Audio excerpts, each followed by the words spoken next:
2, 1. Please start, sir. We are live. So, very good evening to everyone, and it's with a great pleasure that we welcome you all for this exciting session on BCOS 2025. And we are happy to share that this is the sixth in the series. And it's a great pleasure to welcome the program convener, Dr. J.B. Sharma, sir, Director for Medical Oncology from the prestigious Action Cancer Hospital, Delhi. And we also have a pleasure to welcome the Chairman Scientific Committee, Dr. Naresh Somani, sir. Good evening to you. He is the Director of Oncology and Head of the Department at SCG Cancer Center and Somani Hospital, Jaipur. With this, I would like to give the floor to Dr. J.B. Sharma, sir, with his opening remarks. Over to you, sir, to start set the ball rolling for today, sir. Over to you. Good evening, everyone.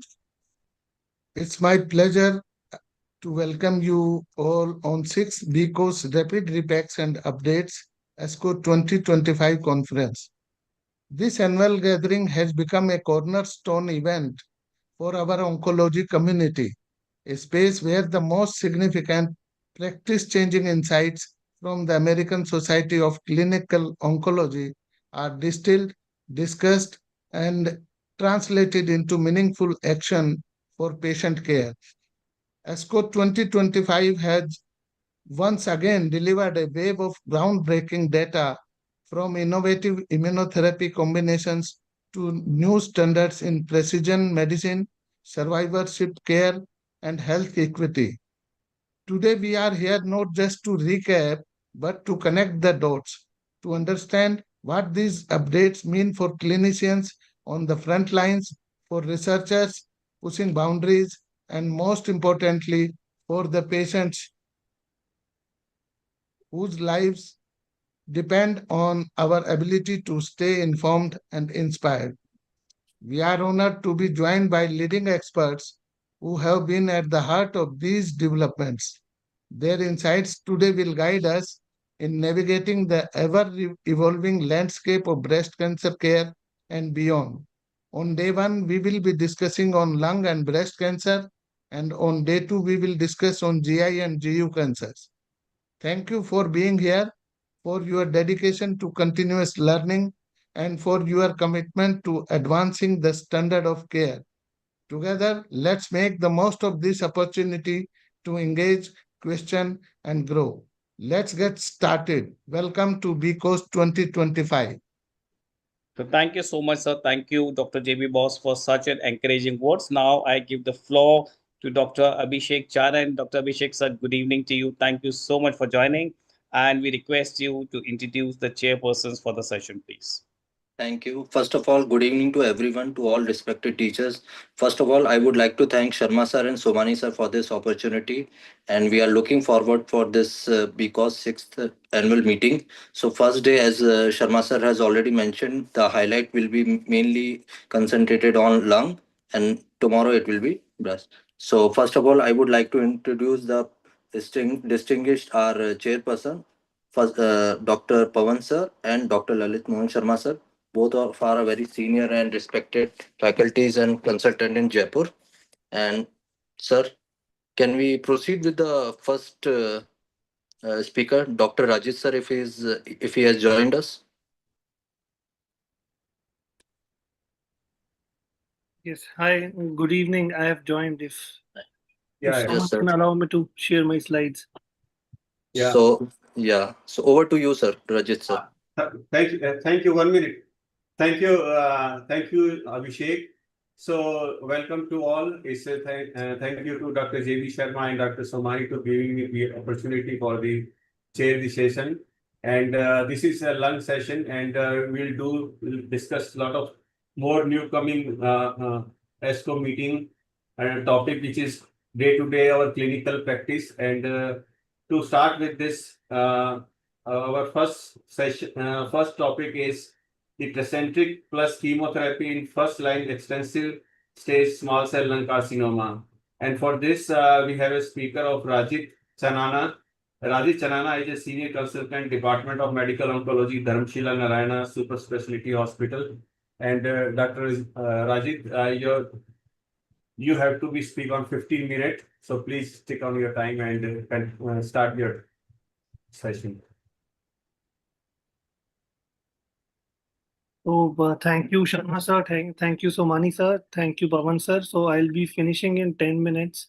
So this is sponsored by Roche. So we'll be discussing role of Tecentriq plus chemotherapy in first-line extensive stage small cell lung cancer. So to begin with, we know that there has been a little progress in the small cell lung cancer treatment landscape since last 20 years. The combination of etopo-carbo, which was approved, has remained the standard of care until recently. And patients with extensive stage small cell lung cancer initially respond well to chemo, but typically progresses within 1 year. The 5-year OS rate is dismal, approximately 2%, and the median OS is around 10 months. So the goal of chemo and immunotherapy combination is to create a more favorable environment so that we can maximize the potential of the immune system. So the 5-year OS for extensive stage small cell lung cancer, if they are treated only with chemo, is very dismal. It is less than 2% for stage 4 or extensive stage disease. Even with earlier stage, it is poor as compared to non-small cell lung cancer. So this is the landmark trial where a combination of immuno plus chemo was compared with chemotherapy alone in first-line extensive stage small cell lung cancer. That is the IMPAR 133. So in this patient of extensive stage small cell lung cancer, they were randomized to receive atezo plus chemo versus placebo plus etopo-carbo.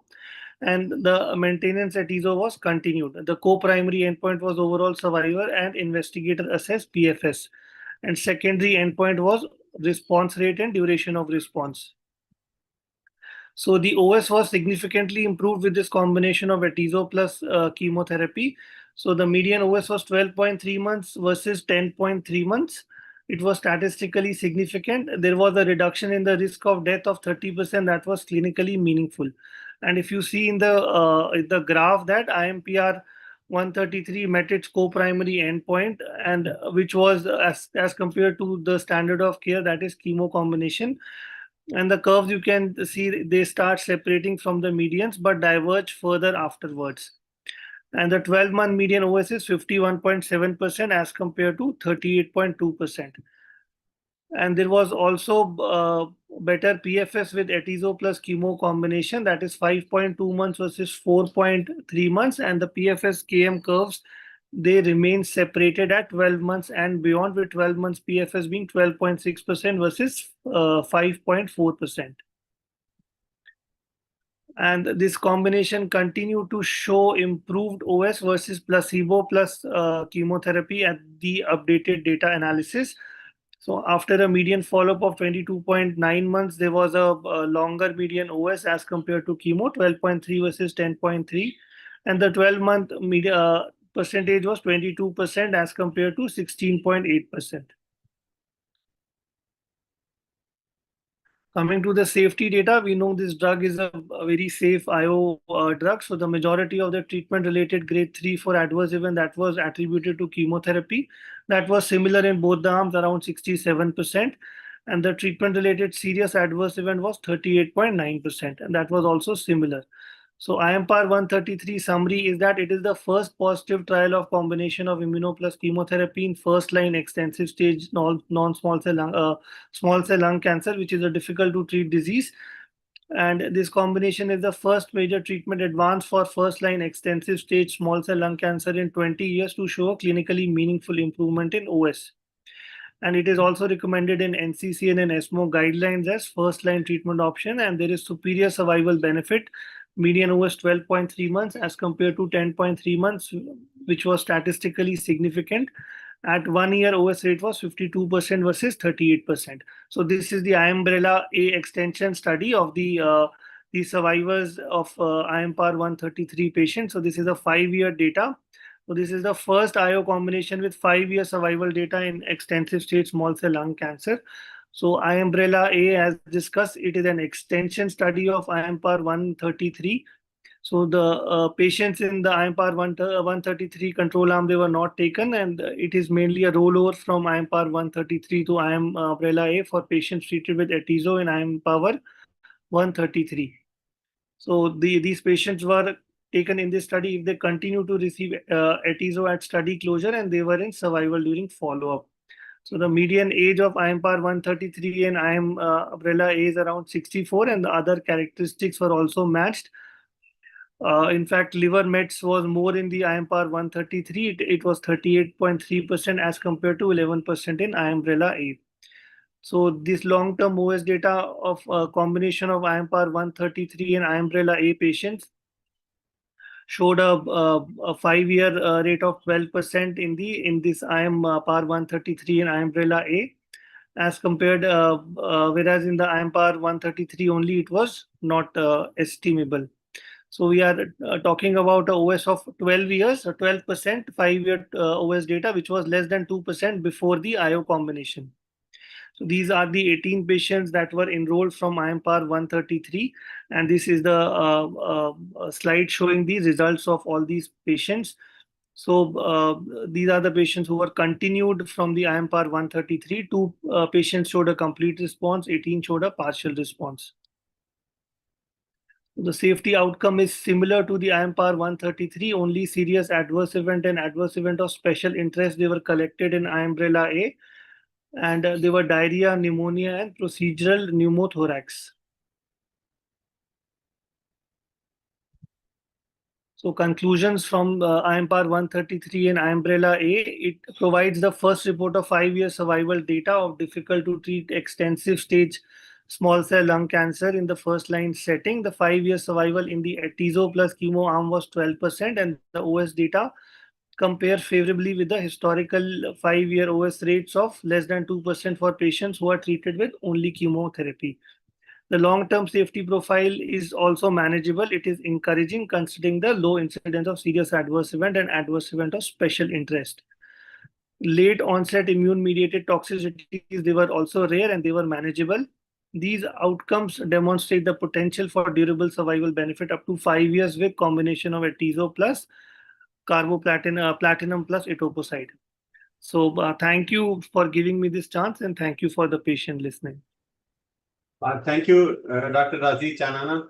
And if audience has some question from Raji Chanana, because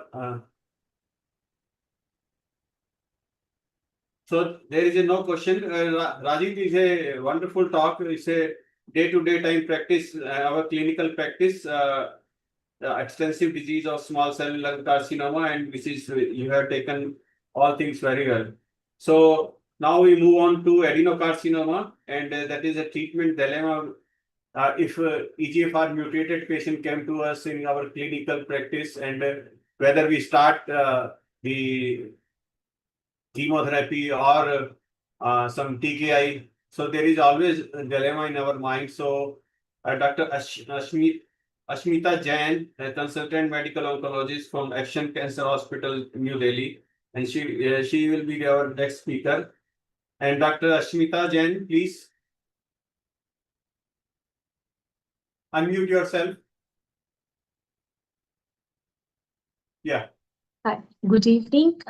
Good evening, and thanks to the organizers for giving me such a wonderful opportunity to give this presentation.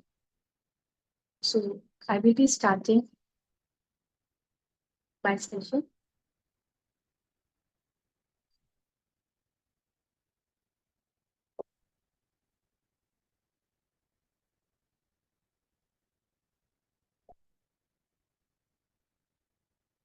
Is it visible? Not yet, ma'am. Yeah, now it is visible. If you can make it a full screen, that will be great. Yeah, I will.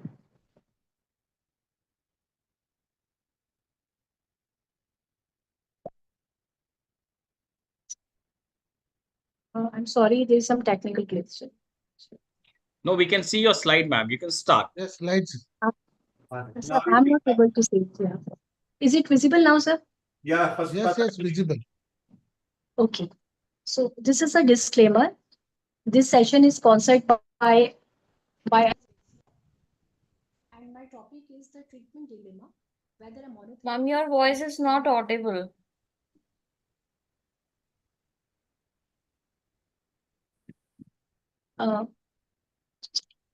Yes, audible now. Can I run from our side? That Yes, will you be can run better, from I your think, side. Gitika, Yes, that will be you can better. run from your side. I'm audible? Yes, Yes, ma'am. audible. Okay. So this is a disclaimer. This session is sponsored by AstraZeneca. So treatment dilemma in advanced EGFR mutated non-small cell lung carcinoma, whether monotherapy versus combination therapy. So the topic will be the burden of EGFR and SCLC, the risk factors, challenges the progression with monotherapy, and the head-to-head comparison of mono versus combination. So EGFR mutation positive. EGFR mutation सुनो कुछ नहीं सुनाई दे रहा लेकिन मैं सकती हूँ. EGFR mutation are observed in 40%, 20% of patients with NSCLC in Asian and non-Asian populations respectively. The incidence rate of EGFR mutations among Indian patients is approximately 33 to 39%, and the EGFR mutations are located in the tyrosine kinase domain and result in increased kinase activity of the EGFR, leading to continued cell proliferation. The most common EGFR mutations are deletions in exon 19 and exon 21, L858R point mutations. Prognosis of NSCLC, stage of the disease. The TNM staging and the overall 5-year survival. So we can see there is a cross disparity between the stage 1 and the stage 4 disease. The stage 1, the overall 5-year survival is approximately 50%, whereas in the stage 4 disease, it just drops to 2%. So prognosis of NSCLC by the molecular features. So specific mutations which have been identified in NSCLC, specifically in adenocarcinoma, it is EGFR, ALK, ROS1, BRAF, HER2, B-catenin, DDR2, and MEK1. So if we compare the overall survival, and if the patient is having a EGFR mutation positive NSCLC, it is 3.1 years, as compared to the negative mutation NSCLC, it is 1.6 years. Prognosis of NSCLC, monitoring and recurrence. So after completion of treatment, we have to monitor the patient for any recurrence. Continual monitoring aims to stay well informed on the stage of the current disease and to monitor for recurrent disease or secondary lung cancers, PET or PET-CT monitoring scans. So despite undergoing complete resection for the treatment of NSCLC, the lung cancer may return or may metastasize, and multiple factors such as pre-pro or post-op therapies and tumor location may influence the survival. So let us be very clear. Overall survival is not improved by the early detection of recurrence, but increased disease-free interval post-resection correlates to a higher probability of 5-year survival. So coming to the TKIs. Osimertinib is a third generation irreversible CNS active EGFR TKI developed to selectively target both EGFR and non-EGFR T790M resistant mutations. Osimertinib is selective for EGFR TKI sensitizing mutations, specifically L858R and exon 19 deletions, and T790 resistant mutation, which is a secondary mutation. And sometimes this is present as a primary mutation also. So as you can see, inhibition of EGFR, exon 19 del, and L858R, and inhibition of T790M, and it is lower activity against the wild type EGFR. And the most important thing is it crosses the intact blood-brain barrier as seen in humans and preclinical models. So coming to TKI plus chemotherapy. So this is what we are talking about, a combination therapy. Combining the cytotoxic chemotherapy with an EGFR TKI chemotherapy and EGFR TKI acts synergistically by inducing apoptosis and suppressing AKT and extracellular signal-regulated kinase phosphorylation, which will delay the resistance. Oral TKI decreases the thymidylate synthesis level, which may indeed enhance the pemetrexed efficacy. So these two mechanisms, they go in favor of a combination therapy. So as we can see with the various trials, the phase 2 and phase 3 trials, CalGB 30406 and the Norona phase 3 trial from Tata. So it shows whether we are giving a concurrent or a sequential combination of TKI plus chemotherapy. It is showing improved ORR, PFS, and OS. As we can see, as per the CalGB, the second phase trial, ORR was 73% versus 70%, and PFS was 17.2 versus 14.1. Overall survival was 38.1 versus 31.3.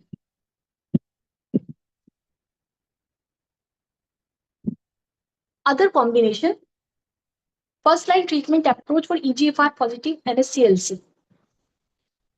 So we can see there are various first-line treatment approaches like erlotinib plus anti-angiogenics, gefitinib plus carboplatin pemetrexed, second-generation EGFR or osimertinib. But as we can see, the toxicity increases. With osimertinib, it is the least toxic compared to erlotinib and anti-angiogenic. And if we see the PFS and the adverse effect, erlotinib plus BLAS, erlotinib plus BLA versus erlotinib, and erlotinib plus a monoclonal antibody ramucirumab, the PFS was 19.4 versus 12.3. As compared to osimertinib, it was 18.9 months versus 10.2 months. So we can see if we compare also erlotinib plus ramucirumab, it gives a comparable survival in the PFS as osimertinib. How EGFR landscape has evolved over time. So in 1978, EGFR was identified, and in 2003, the first drug was FDA approved, which was gefitinib for unselected NSCLC. And in 2005, EGFR T79TM mutation was reported, and FDA approval was given to erlotinib first time for EGFR mutant NSCLC. Prior to this, all the indication was for unselected NSCLC. And July 2013, FDA approval of afatinib for EGFR mutant NSCLC. So in 2015, the EGFR TKI osimertinib was FDA approved for T79TM plus post EGFR TKIs. And with time, in 2020, osimertinib was approved as an adjuvant therapy. And erlotinib was approved with ramucirumab as the first-line therapy in metastatic NSCLC. So further trials of BAU 945 are ongoing. Flora trial. Compared to the Flora trial, the Flora Asian subset, where 322 patients were taken, and it shows significant improvement in the median PFS with osimertinib versus EGFR TKIs, both the first generation and the second generation. As we can see, with osimertinib, the median PFS was 16.5 months. And there was a consistent improvement in the PFS across predefined subgroup of interest. So we can see the overall survival as shown as the Kaplan-Meier curve, and the hazard ratio was 0.80, and the graphs have separated very nicely when we are comparing osimertinib with the comparator EGFR TKI. And the median overall survival for the osimertinib was 38.6 months as compared to the comparator arm, which was 31.8 months. In the Flora trial, what the results were that osimertinib is the only EGFR TKI which has demonstrated a clinically and statistically significant improvement in the overall survival. It was also the first trial to demonstrate how an EGFR TKI has translated PFS into the OS benefit. Osimertinib improved OS versus the first generation EGFR TKI in untreated EGFR mutant NSCLC and T790M mutated NSCLC that had progressed from the first line EGFR TKIs. Osimertinib is the only EGFR TKI to report statistically significant intracranial efficacy, and this is the very important point which is going in favor of osimertinib. It is well tolerated at the recommended dose of 80 mg, and adverse events leading to drug reductions are frequent in the second generation EGFR TKI, which are less in the osimertinib. Sequencing cannot be considered the best strategy, as almost 70% patients are not eligible to receive osimertinib in the second line. So these data confirm the osimertinib as the first-line standard of care in metastatic EGFR mutated NSCLC. Osimertinib provided unprecedented improvement in PFS in the Flora trial. So there is not a direct comparison between the trials or the potential differences because there were much difference in the designs of these trials. But as we can see in the various trials, in the IPASS, Optimal, the LUX7, Arch and Flora, osimertinib definitely has an advantage over the first generation and the second generation TKIs. Overall survival outcomes for first-line treatment in metastatic EGFR mutated NSCLC. So as we can see, the median OS was definitely better with osimertinib as compared to the first and the second generation TKIs. Also, the median PFS scored over the first and the second generation TKI. Also, if I could compare with the combination therapy, like in the Relay trial with arlotinib ramucirumab, so median OS was not reached. So it was also comparable. Osimertinib is the only EGFR TKI which was clinically meaningful and significant overall survival benefit in the stage 4 EGFR mutated NSCLC. Coming to the FLORA 2 trial, this trial has two arms in which monotherapy with osimertinib was compared with the combination therapy.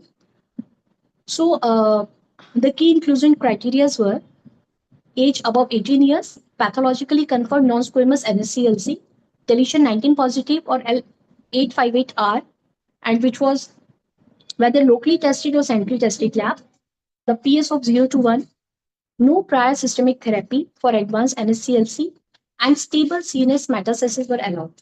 Brain scans were done at the baseline, either by a CT or an MRI. So they were further stratified by the race, the EGFR mutation status, and the WHO performance status. Two arms were there, and the patient were randomized to 1:1 ratio. In the first arm, osimertinib plus chemotherapy, pemetrexed plus carboplatin or cisplatin, which was repeated 3 weekly for 4 cycles, followed by maintenance osimertinib plus pemetrexed. And the second arm comprised of monotherapy with osimertinib. The primary endpoint was a PFS, and the secondary endpoints were OS and the ORR. So the follow-up was done by the RECIST 1.1 criteria at 6 weeks in 12 weeks and then every 12 weeks, until defined radiological disease progression or other core criteria were met. So baseline characteristics were matched and they were well balanced between the two arms, and almost half of the patient had CNS metastasis at baseline. So this is very important. Even the patient with CNS metastasis were included and the response was good. The PFS, as per the investigator, the median PFS was improved by nearly 8.8 months with osimertinib plus chemotherapy, either platinum pemetrexed versus osimertinib monotherapy. The median PFS in months with osimertinib plus chemotherapy was 25.5 months as compared to 16.7 months with osimertinib monotherapy with a hazard ratio of 0.62 and a significant p-value of less than 0.001. So we can see in the Kaplan-Meier curve, the graphs are separated very nicely again and showing the clear advantage of a combination therapy over the monotherapy. The progression-free survival as per the blind independent central review was also going in favor of a combination therapy. Again, the osimertinib plus platinum pemetrexed group shows 29.4 months of median PFS, whereas the osimertinib monotherapy showed a median PFS of 19.9 months, with the overall hazard ratio of 0.62. So the PFS benefit, as we can see in this graph, it was consistent across all predefined age groups.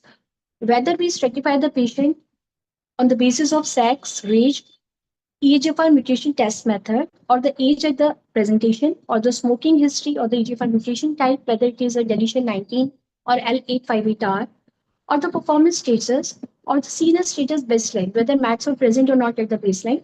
So we can see as per the graph, all of the criteria, they are favoring osimertinib along with chemotherapy over a monotherapy of osimertinib.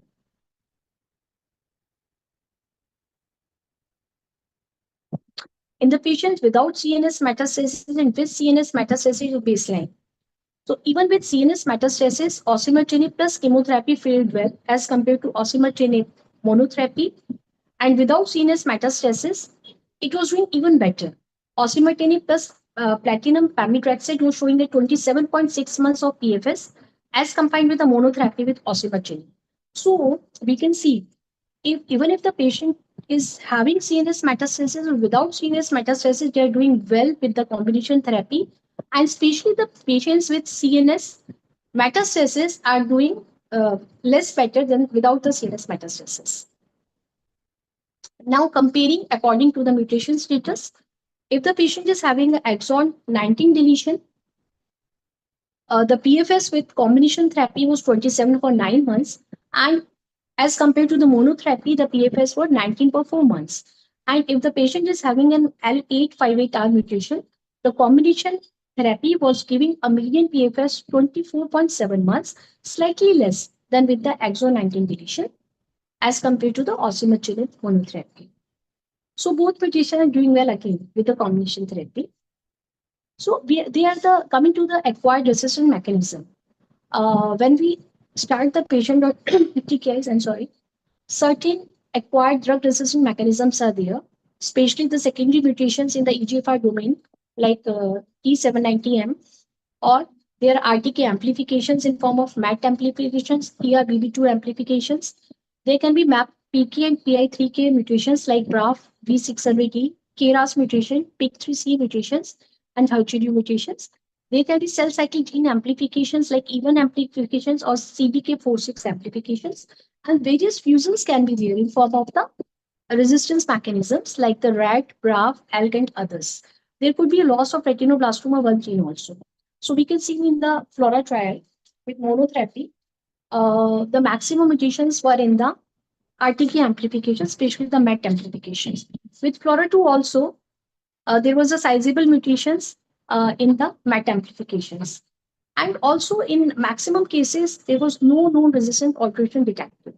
So acquired resistance mechanism were broadly similar across the treatment arms, whether it was a monotherapy, whether it was a combination therapy, the acquired resistance mechanism was similar. Now coming to the safety profile of the combination trial. So definitely the grade 3 adverse events were greater in the combination arm as compared to the monotherapy arm. Whether we see the NEJ009 trial or the TMS study or the FLORA 2 trial, the combination therapy has more incidence of the grade 3 events. And most common grade 3 event was hematological, all the three trials. And most commonly it was leukopenia, anemia, neutropenia, and thrombocytopenia. Rash was also reported with osimertinib, whether in the combination therapy or in the monotherapy. And liver dysfunction was also found in nearly 50% of the patient in the NEG study. And in Tata study, it was also 51%. And it was less reported with FLORA trial. So all combination trials reported high adverse events and hematological side effects remained constant across the studies. Coming to the efficacy and safety of osimertinib in the clinical trials. So in the phase 3 trials of FLORA and ADAURA,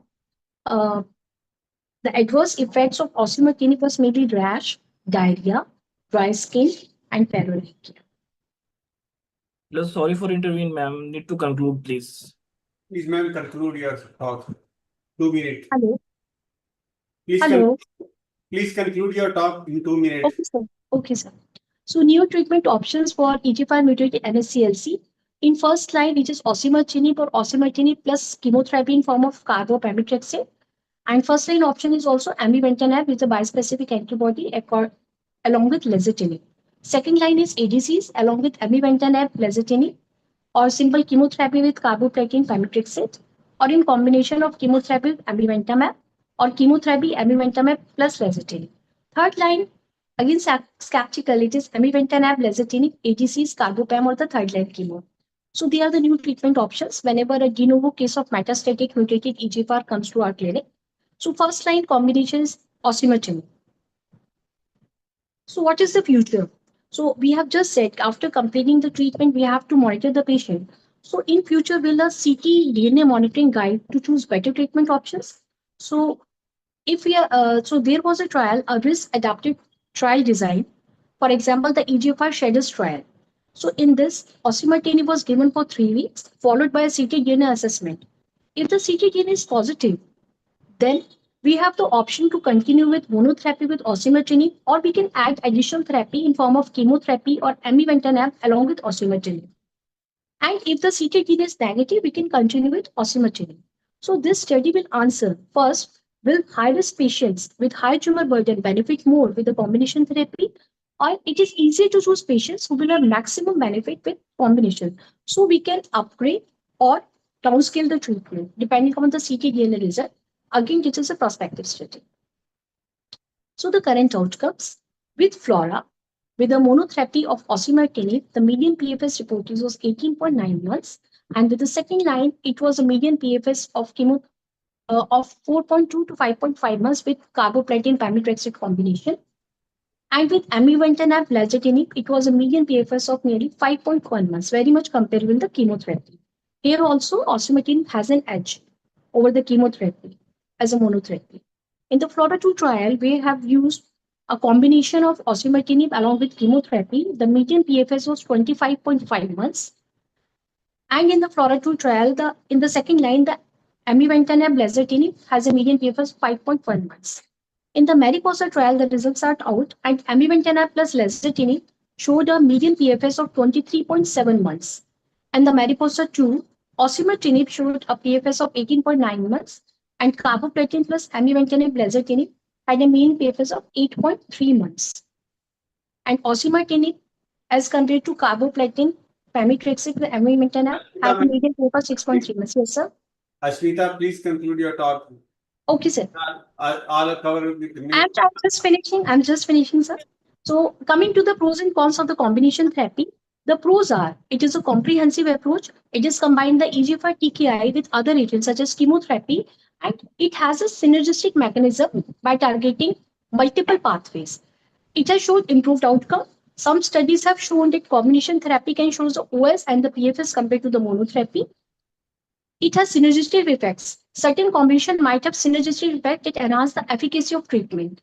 And the cons are increased toxicity. As we have seen, grade 3 toxicities are more with the combination therapy.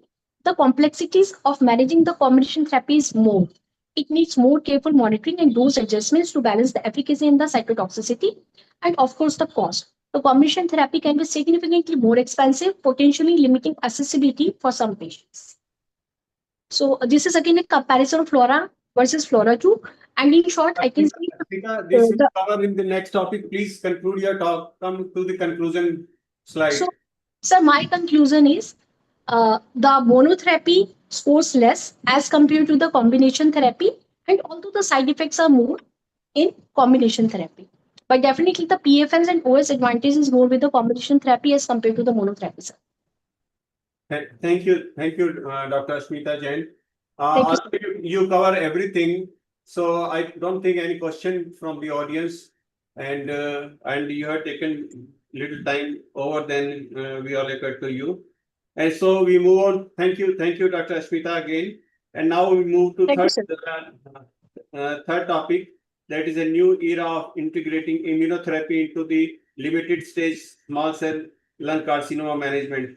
And to talk on that this topic, Dr. Abhinav Narwaria is a cancer consulting medical oncologist, Manipal Hospital, Delhi, and he will be talking on limited stage small cell lung carcinoma with the role of immunotherapy.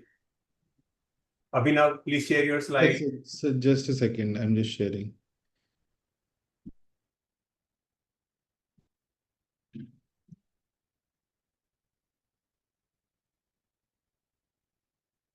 My slides are visible? Not yet. No, sir. Your voice is audible. You are audible. Just slide. Yeah. Now your slide and your voice is perfect. Okay. Good evening, everyone. Thank you for inviting me to give a talk on this a new era of immunotherapy, that is, integrating immunotherapy into limited stage small cell lung carcinoma. So as we all know that immunotherapy, whether it's atezolizumab or durvalumab, it has established role in the extended stage lung cancer.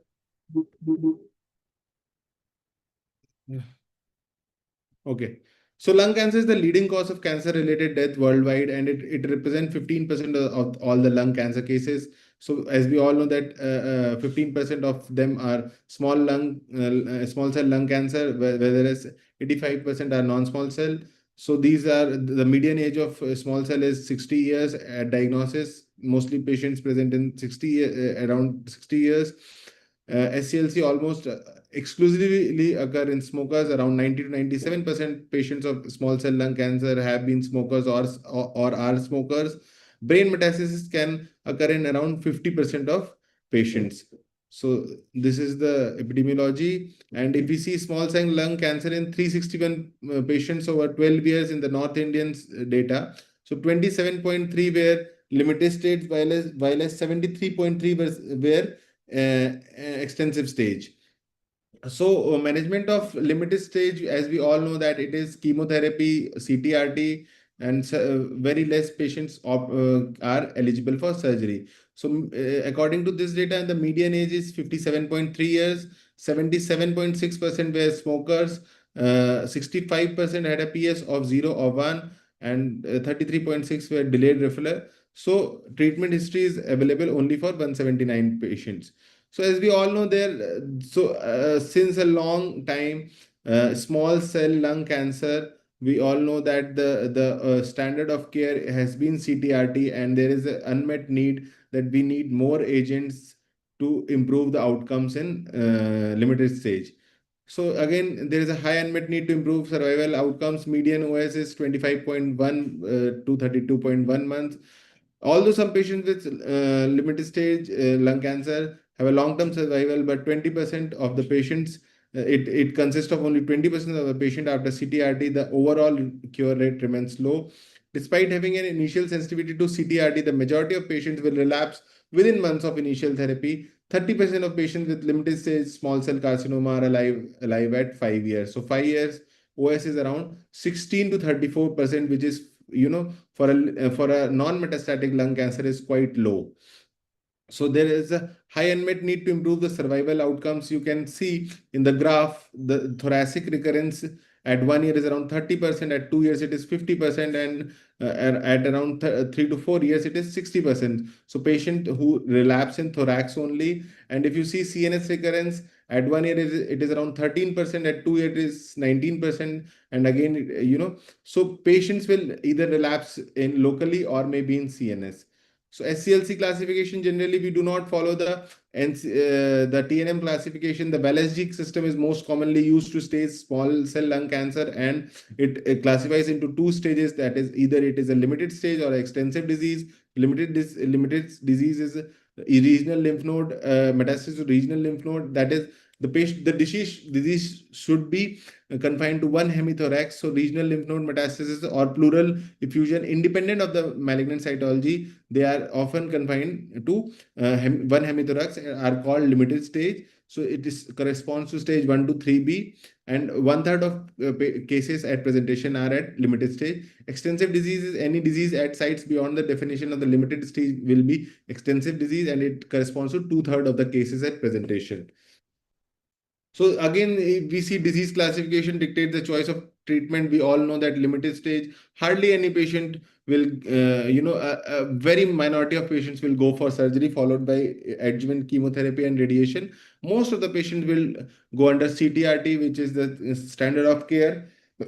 So etoasis and thoracic radiation remains the standard of care for limited stage small cell. For extensive stage small cell, we have two immunotherapy agents like durvalumab and atezolizumab, plus platinum-based chemotherapy.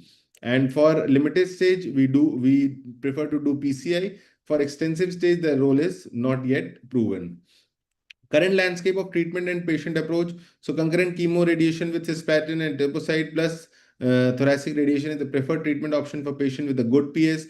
Patient with poor PS can be considered for sequential therapy. Surgery followed by adjuvant chemotherapy or concurrent chemotherapy is preferred for those eligible, but a minority of patients are eligible. There is currently no role of immunotherapy or targeted therapy in a limited stage small cell lung cancer. So these are the common protocols we use. We have been using 60 to 80 mg per meter square cisplatin day 1 and ETO 100 to 120 day 1 to day 3.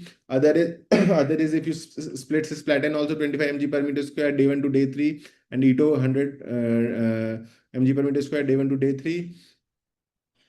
Generally, the standard recommended radiotherapy regimen is 45 gray twice daily in 30 fraction, but in practice, generally they give once daily radiation, and this dose and fractionation differ in various countries. So concurrent chemoradiotherapy is the preferred over sequential chemoradiotherapy. Sequential chemoradiotherapy can be considered for patients with a poor PS. Prophylactic cranial irradiation, it is effective in limited stage. 50% of there is more than 50% risk of brain mets in small cell lung carcinoma. PCI prevents this. Recommended for limited stage with good response, good PS, and age less than 60 years. Use depends on clinical factors, patient preference, and risk of neurotoxicity. Improves 3-year OS by 5.4% and cuts the brain metastasis risk by 50%. MRI surveillance versus PCI is under study for better brain metastasis monitoring.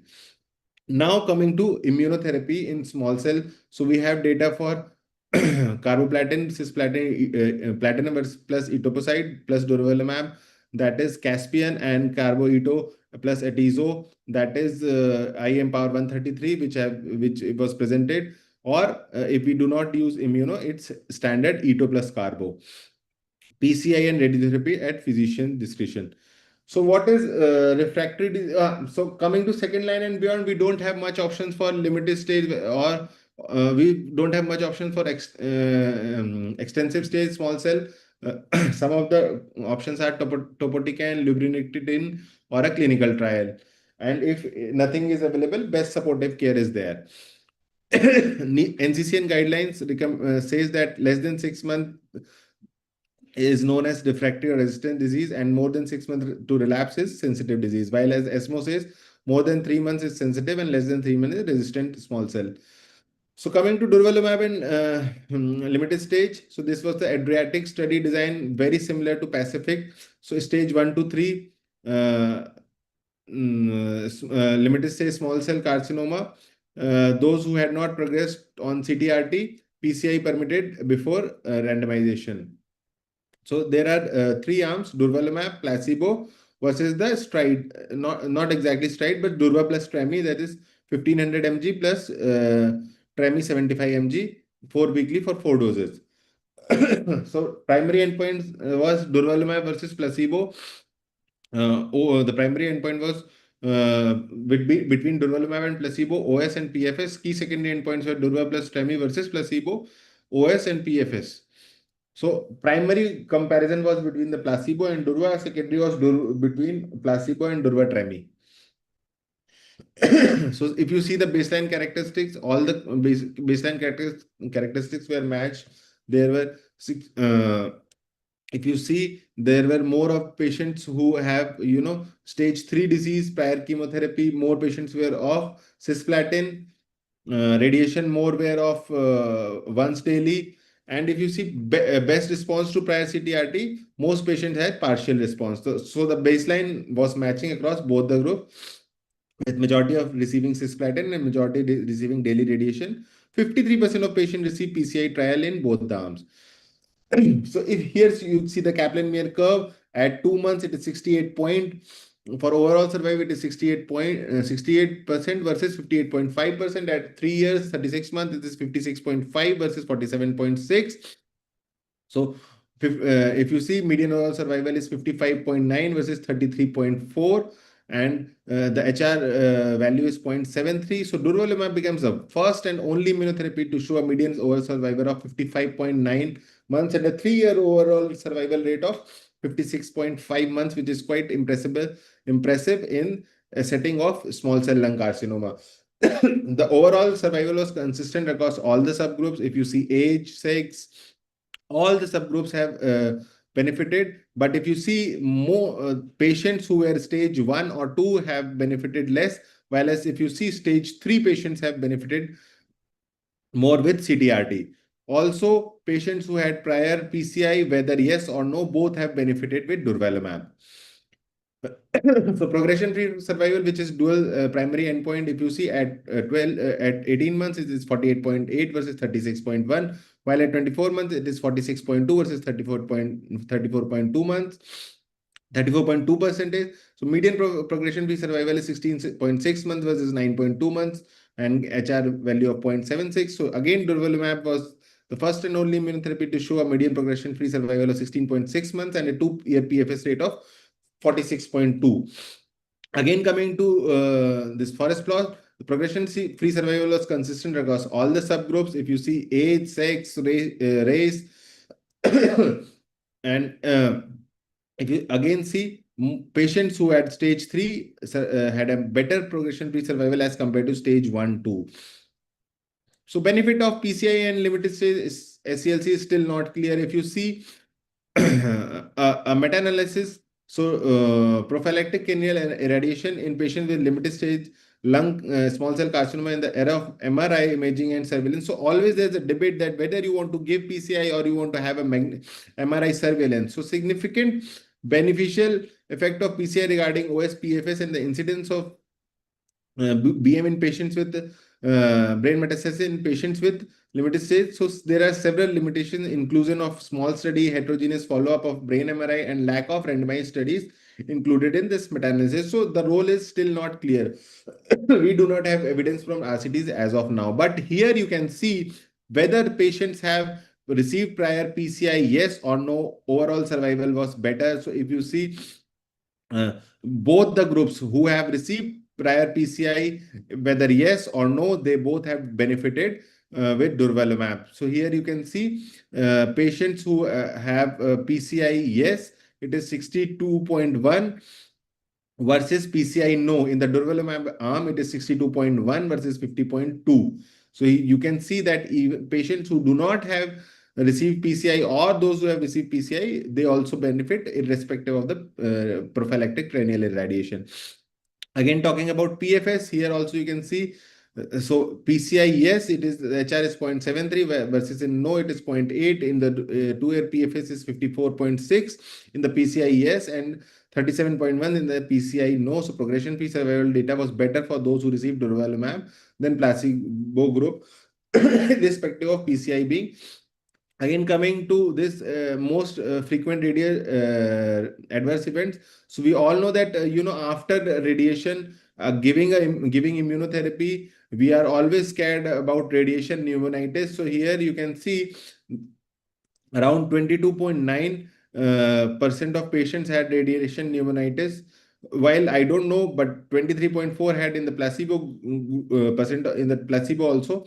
So, but these are all manageable side effects, and the adverse event profile was consistent with the known adverse effects of durvalumab reported in earlier trials. So, no new adverse event was reported. Nothing was reported like, after you give a CTRT, so durvalumab is going to give you more radiation pneumonitis, and you are scared to use this. So concluding my talk, durvalumab is the first and the only approved immunotherapy in limited stage small cell lung cancer to demonstrate a statistically significant improvement in OS and PFS. Treatment for limited stage is given with curative intent. Despite initially high response, patients do not respond for a long time, and long-term outcomes remain poor. Concurrent chemo CRT is currently the standard of care. Durvalumab as a consolidation therapy after CTRT demonstrated statistically significant, clinically meaningful improvement in OS and PFS. OS hazard ratio of 0.73, PFS hazard ratio of 0.76. Median overall survival is 55.9 versus 33.4. Median progression-free survival was 16.6 versus 9.2 months. So durvalumab consolidation treatment was well tolerated up to 2 years, and safety findings were consistent with the known safety profile of durvalumab monotherapy post CTRT. So durvalumab is the only immunotherapy which is approved across stages of SCLC, limited stage and extensive stage. So we have data for durvalumab for now for limited stage as well. Thank you. Thank you, sir, for the nice presentation. Any question from the other panelists? So now we'll proceed with the next presentation.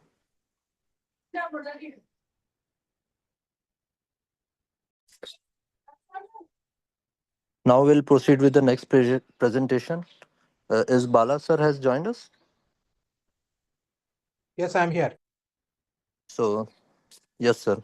So now with the next presentation, I would like to welcome Bala sir. He is faculty and consultant medical oncologist, hematologist, and BMT physician at Mahatma Gandhi Hospital in Vizag, and he is a distinguished person.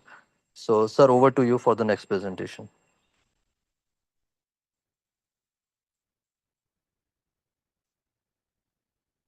Am I audible? Yes, sir. Yeah, a very good evening to one and all. So thank you organizers for giving me this opportunity. So over the next 6 to 7 minutes, I will be taking you through what the Neo-ADARA trial is. Since almost 2 decades, we know that the chemotherapy, some form of systemic therapy has improved survivals in the resectable lung cancer. This is the first latest meta-analysis which had shown that there will be a 5% improvement in the survival with some form of systemic treatment in non-metastatic lung cancer. So after that, so the immunotherapy has been added. So we all know that immunotherapy significantly changed the survivals of the lung cancer in the metastatic setting. Slowly they moved on to the adjuvant setting and then also moved into the neoadjuvant setting. And in a resectable lung cancer, majority of settings, so we slowly moved on from adjuvant setting to the neoadjuvant setting. And this is the benefit, especially with the use of neoadjuvant chemo-IVO. There were a pathological complete response rates of around 20 to 25% with a good amount of overall survival. And this is a comparison between the neoadjuvant and adjuvant trials, and there is an indirect evidence which suggests that perioperative treatment is slightly better and preferred over adjuvant therapy. And we all know that that EGFR is one of the most common driver mutations, especially in Asian subset. The amount of EGFR mutations in either the resectable or unresectable lung cancer is very high. It can range around from 30 to 50%. And in early stage, so various studies have shown that the amount of EGFR mutations will be quite high. It can range up to 50% too. But the adjuvant trials of EGFR TK, all the initial trials, 6 to 7 trials has failed to show any overall survival benefit, but there was some disease-free survival benefit.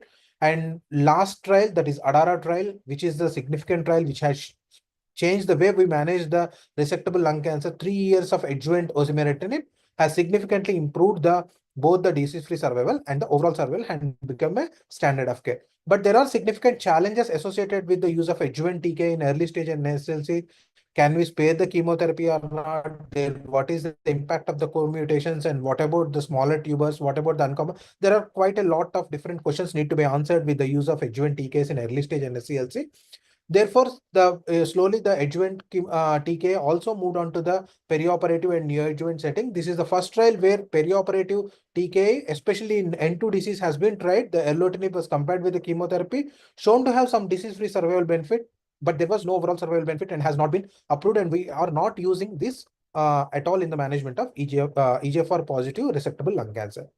Now, the most potent third generation TK, osimertinib, initially tried in neoadjuvant setting in few smaller trials, had shown to have some major pathological response rates and pathological complete response rates. But these trials were designed to show a larger benefit. For example, this phase 2 study was the primary endpoint to show a major pathological response of 50%, but it showed 15%, but some amount of response to the osimertinib was there in the initial phase 1 and phase 2 studies. With this background, the Neo-ADARA was designed.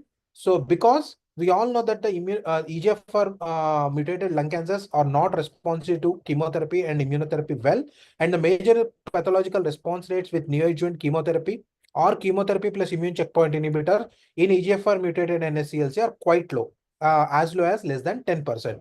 And based on the results from the phase 3 ADARA trial, adjuvant osimertinib is now the standard of care for resected 1B to 3A EGFR metastatic and EGFR mutated NSCLC, and improving upon the neoadjuvant treatment efficacy has the potential to improve further survival outcomes because will reduce the progressive disease potential, increase feasibility and eligibility for definitive surgery. We can improve upon the surgical outcomes, that is, we can downstage the lymph nodes. Therefore, we can improve upon the long-term outcomes with a given therapy. And this study has assessed how preoperative treatment with osimertinib plus chemotherapy versus chemotherapy alone has improved upon the pathological, surgical, and long-term outcomes in patients with resectable stage 2 to 3B EGFR mutated NSCLC. This is the trial design. It has 3 arms, but I am discussing only the results of the 2 arms, that is osimertinib plus chemotherapy versus placebo plus chemotherapy. The chemotherapy backbone can be pemetrexed, cisplatin, or carboplatin. To that, osimertinib 80 mg once daily was added in stage 2 to 3B EGFR mutated. Uncommon EGFR mutations are not included. Only exon 19 deletion and L858 are included. The primary endpoint was major pathological response because in the phase 1, phase 2 studies, you have seen that the osimertinib has not produced much of pathological complete responses. But you should remember that in majority of the chemo IO trials, the primary endpoint is pathological complete response. But for this Neo-ADARA trial, the primary endpoint was the major pathological response, with the secondary endpoints of event-free survival, pathological complete response rate, nodal downstaging, and the safety. And these are the baseline characteristics. So it was well matched between both the groups. If you take the EGFR mutation percentage, so both exon 19 deletion and L858R are equal in all the groups. So 50% are exon 19 and 50% are L858R. If you take the stage also, stage 2 50% and stage 3 50%, and majority of the patient, 40% of the patient has N2 disease, and the 35% has N1, and less number of patients has a N0 disease. If you see the resection rates, majority of the patients, R0 resection was done in 90% of the patients. And this is the primary endpoint, the major pathological response by a blinded central pathology review. If you see, the major pathological response rates were 26% with osimertinib plus chemotherapy, whereas it was 25% with osimertinib monotherapy. There was no much difference between them, but this trial has not analyzed the results between these two arms. But if you compare the difference between the chemotherapy plus placebo versus chemotherapy plus osimertinib, there was a difference of approximately 24% of major pathological response rates. If you see the placebo plus chemotherapy, it is only 2% of MPR rates. It is 26% with osimertinib plus chemotherapy with an odds ratio of 19.8. And if you see the osimertinib monotherapy versus chemotherapy alone, it is almost 23%. So osimertinib is working extremely well compared to the chemotherapy, and the major pathological response benefit associated with osimertinib contained regimens was consistent across the predefined specific groups: age, gender, performance status, race, smoking history, type of the EGFR mutation, stage of the disease. And the pathological complete response rates are greater in osimertinib plus chemotherapy and osimertinib monotherapy arm compared to the placebo plus chemotherapy. None of the patients in the chemotherapy arm has a pathological response rate, but 4 to 9% in the osimertinib arms has a pathological complete response rate. Coming to the amount of nodal downstaging, you had seen that almost 40% of the patients has N2 disease. And in those patients with N2 disease, the downstaging to either N1 or N0 has happened in half of the patients in the osimertinib arms. So 53% in each group, each arms of osi plus chemotherapy or osimertinib monotherapy arm, whereas it was only 21% in the chemotherapy arm. So fewer patients in the osimertinib plus chemotherapy and osimertinib monotherapy arms failed to complete definitive surgery compared to the chemotherapy plus placebo arm. Coming to this is only the interim event-free survival analysis where 15% maturity. The median follow-up time was very short, 14.3 months. At a median follow-up of 14.3 months, the event-free survival at 1 year, that is 12 months, was 93% in the osimertinib plus chemotherapy versus 83%. There was a 10% difference in the event-free survival at 10 months. And these event-free survival events occurred in 2% of the patients who achieved a major pathological response versus 18% of those who did not. So major pathological response may be a significant predictor of event-free survival in lung cancer. Coming to other endpoint, secondary. So sorry for intervening. Need to conclude, please. Yes, safety. So majority has a good amount of exposure. Grade 3 adverse events were around 1/3 of patients has grade 3 adverse events, maybe because of the chemotherapy, but none leading to death. It is a quite tolerable, and we have been using osimertinib since a quite long period of time. Apart from the chemotherapy side effects, we had seen that diarrhea, rash were more common. We know that that happens with the EGFR TK. Otherwise, it is a quite well tolerated. So to conclude, in a phase 3 Neo-ADARA study, preoperative treatment with osimertinib plus chemotherapy versus chemotherapy placebo resulted in a significantly higher amount of major pathological response rates compared to chemotherapy alone. Event-free survival was immature, but there was a 10% difference at a median follow-up of 14.3 months. More than half of the patients with N2 has a downstaging prior to surgery compared to only 21% compared to chemotherapy. Safety profile was consistent with that reported for the individual drugs, and investigators has concluded that neoadjuvant OC plus chemotherapy should be considered when developing treatment plans for a resectable stage 2 to 3B EGFR mutated non-small cell lung carcinoma. Thank you. Thank you, sir, for the nice presentation. Any questions? There are 2 questions in the chat box for him. Yes, sir. So Somani sir has asked for what is your opinion to Bala sir? about the osimertinib alone or chemo with osimertinib? Second, can it be extrapolated for all other actionable mutation? Sir, first part of the question, osimertinib alone or chemo, the osimertinib alone results are also excellent. So, but as of now, so the results with the osimertinib plus chemo was there. So if the patient is fit enough to receive the chemotherapy, I will go ahead with chemo plus osimertinib, because in metastatic also we have shown that chemo plus osi has significantly improved the survivals.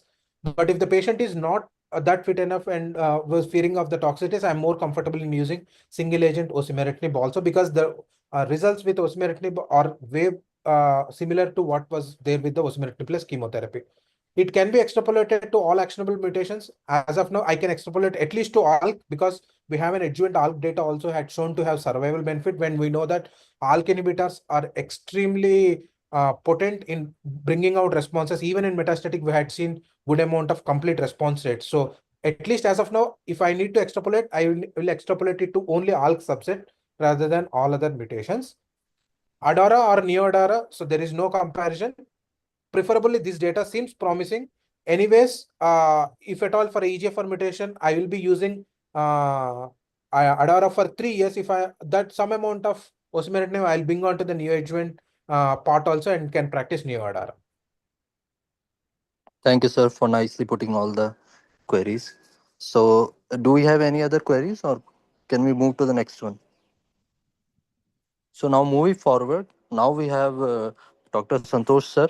He is a distinguished medical oncologist and BMT physician based in Hyderabad. Sir, over to you. Thank you very much for having me in this meeting. So after a fantastic discussion of Adura, Neo-Adura, where we have seen fantastic strides in treatment of EGFR mutated lung cancer, we will enter into a domain where the treatment options are not so great. So we will discuss this clinical trial, which is phase 3 clinical trial that has evaluated whether in an extensive stage small cell lung cancer, when we add lurbinectedin during the maintenance phase during atezolizumab, how much will it benefit? This is the research question.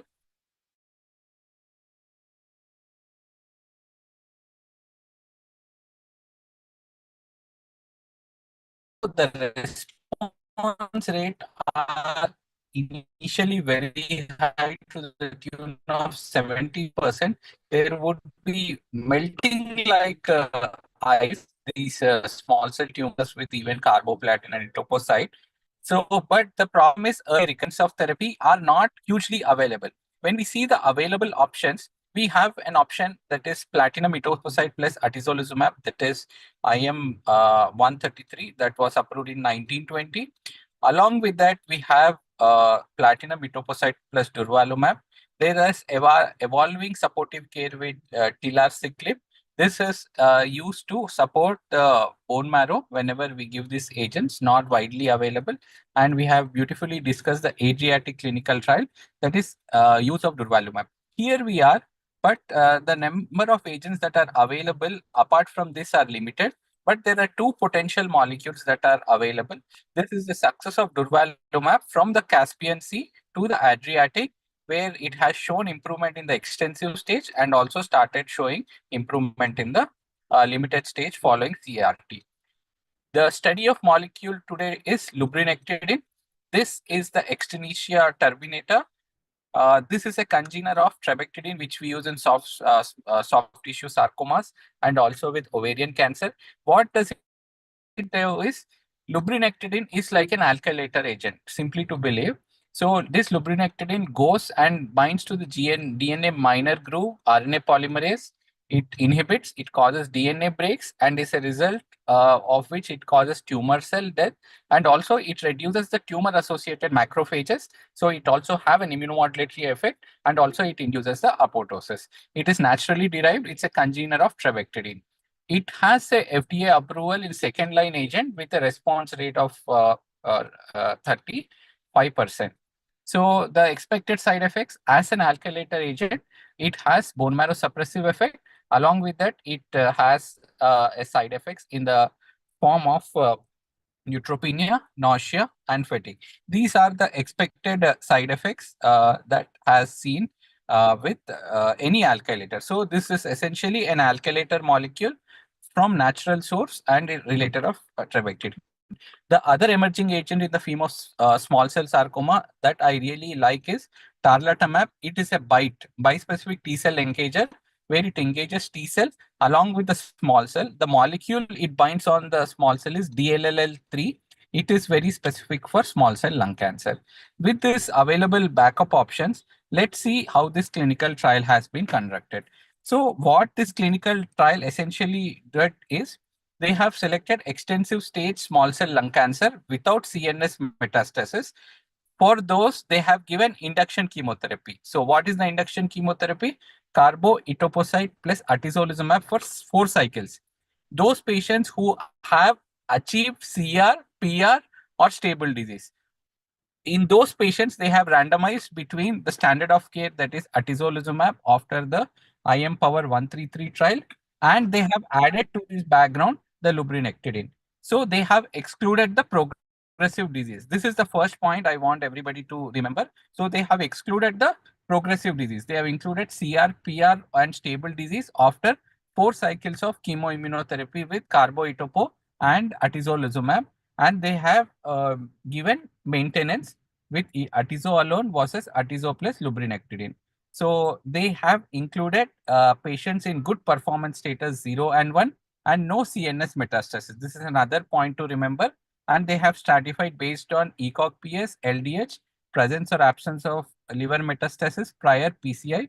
The primary endpoint was independent reviewer assessed PFS and overall survival. Secondary endpoint was investigator-assessed PFS, overall response rate, duration of response, and safety. So the important point I want everybody to understand at this juncture is they have excluded the progressive disease. Only those patients who have achieved CR, PR, or stable disease, they have randomized between the experimental arm and this one. So with this understanding, I just want to know around 900 patients were screened and 660 entered induction. So at the time of induction, 660 entered and 483 randomized. That is 70% were randomized, then there was 30% progression. So those patients who have progressed with the regimen was excluded. They were not studied. So finally, they have randomized 240, 241 and with a median follow-up of 12 months. So the first objective, the primary event is the median PFS. The important point to remember is these PFS was calculated from the time of randomization. So if we calculate or include the initial part, it would be 3 more months. That is approximately 3 months of induction chemoimmunotherapy. So it would be 8.4 months of PFS. But for trial calculation, it is 5.4 months versus 2 months. And the 6 months PFS was 40 versus 20 approximately. And at 1 year, 20 were without progressing and 12 were this one. This is the PFS. Next, coming to the OS. The median OS was 13.2 versus 10 months, approximately 2.6 months of improvement with a hazard ratio of 0.73. And at the end of 18 months, 1.5 years, 32% were alive versus 20%. So the hazard ratio is 0.73 with statistically significance, and there is separation of the curves. But everybody should understand the magnitude of difference, that is 2.3. If we add the initial 3 months also, it would be approximately 16 to 16.4 months of median overall survival if they are started from the start of induction. When we see the adverse effects, the grade 3 events were more in the combination arm, that is 38% versus 22%. Grade 5 events were 5% was 3%. The 5% events were because of infections and manageable with supportive care. When we see the grade 3, 4, the predominant So sorry for intervening, need to conclude, please. I'll conclude in 30 seconds. So the grade 3, grade 4 were anemia, neutropenia, thrombocytopenia, and GCSF was mandated in the combination arm. The limitations being it's a open label and the subset having high LDH, that is poor risk, did not show benefit. And also those patients who have received PCI, they did not show benefit. And there were no predictive biomarkers. So it is best for ECOG PS1. In real world, we see very less without active CNS metastasis. 27% did not reach the trial inclusion. The adds 2.6 months to overall survival. If we add 3 months, then it would be approximately 2.5 months. If we see the contemporary clinical trials of Caspian, IM Power and IM Ford, the hazard ratio is equal, that is 0.31. So adding of lurbinectedin will give us an additional 2.3 months over the established standard of care. Future, we have to do the biomarker exploration with ctDNA and LDH, and trials with DLL3, that is tarlatamab and PARP inhibitors are going, which sheds such light. So is it a game changer? Probably not. The magnitude of benefit is less and the extent of side effects in the form of neutropenia and all is more. Maybe we should look for better molecule. With this, I would thank everyone. Thanks for giving me 30 seconds extra. Thank you. Thank you, sir, for the nice presentation. Any questions from other delegates? Thank you, sir. So we'll move to the next one. Now it will be from Dr. Nagendra Sharma, sir. Dr. Nagendra Sharma, sir, is Associate Director in Medical Oncology Department of Max Hospital based in Delhi. Sir, do we have Nagendra, sir, with us? Yes, sir. Whether I'm audible? Yes, sir. Yeah. Over to you, sir. And whether my slides are clearly visible? Yes, sir. Over to you. Thank you. Thank you very much. So at the outset, I want to extend my heartfelt gratitude to the organizing team, and especially Dr. Somani sir and Dr. J.V. Sharma sir for giving me the opportunity to be part of this very well organized, very insightful and thoughtful feast. I will come straight to the point. The Checkmate 816 phase 3 trial, ASCO update 2025, which is published, and I will come to this presentation of the median survival, which is published here. So overall survival with neoadjuvant nivolumab plus chemotherapy in patient with resectable NSCLC in Checkmate 816. So 5-year survival is published right now. This trial was from Patrick M. Forde. The key takeaways was in the pre-planned final 5-year analysis of Checkmate 816, the neoadjuvant nivolumab plus chemotherapy demonstrated a statistically significant and clinically meaningful OS benefit versus chemotherapy. The nivo-chemo combination continued to demonstrate a benefit in the lung cancer specific survival vis-a-vis chemotherapy. The durability, the long-term EFS benefit was observed with nivo and chemo combination. The patient with pathological CR following neoadjuvant nivo plus chemo had improved long-term OS compared with those without pathological CR. And most one thing, the pre-surgical circulating tumor DNA clearance was associated with the improved overall survival regardless of the treatment. In the background, the phase 3 Checkmate 816 study, in which the neoadjuvant nivolumab plus chemotherapy, that is immuno-chemo combination, demonstrated statistically significant and clinically meaningful improvement in event-free survival and pathological CR vis-a-vis chemotherapy in patient with resectable NSCLC. The EFS hazard ratio was 0.63 and the pathological CR was 24% vis-a-vis 2.2%. The nivo plus chemotherapy is the sole neoadjuvant only chemoimmunotherapy regimen approved in US, European Union, and several other countries. So here we present the results of pre-planned final analysis of overall survival from the Checkmate 816 at a minimum 5-year of follow-up. The Checkmate 816, as we know that this is a 1:1 randomization, key eligibility criteria in which newly diagnosed resectable stage 1B greater than 4 centimeter size to stage 3 NSCLC as per TNM 7th AJCC was taken into consideration, and echo performance status of 0 or 1 with no sensitizing EGFR or ALK alteration. They are stratified based on the stage, PD-L1, and the sex. The primary analysis was they were concurrently randomized. Nivo at the dose of 300 milligram, 360 milligram Q3 weekly plus chemotherapy 3 weekly was given for 3 cycles. It was compared with chemotherapy alone. And radiological restaging was done, and the surgery was done within 6 weeks post-treatment. And after that post-surgery, optional adjuvant chemo plus minus radiation was given, and the patient was kept on follow-up. The minimum and the median follow-up was 59.9 and 68.4 months. The primary endpoint of this trial was pathological CR by blinded independent pathological review, and the EFS was by blinded independent central review. The key secondary endpoint was OS, the major pathological response, and TDDM, and along with that, exploratory analysis was OS by pathological CR, the circulating DNA clearance, and lung cancer specific survival.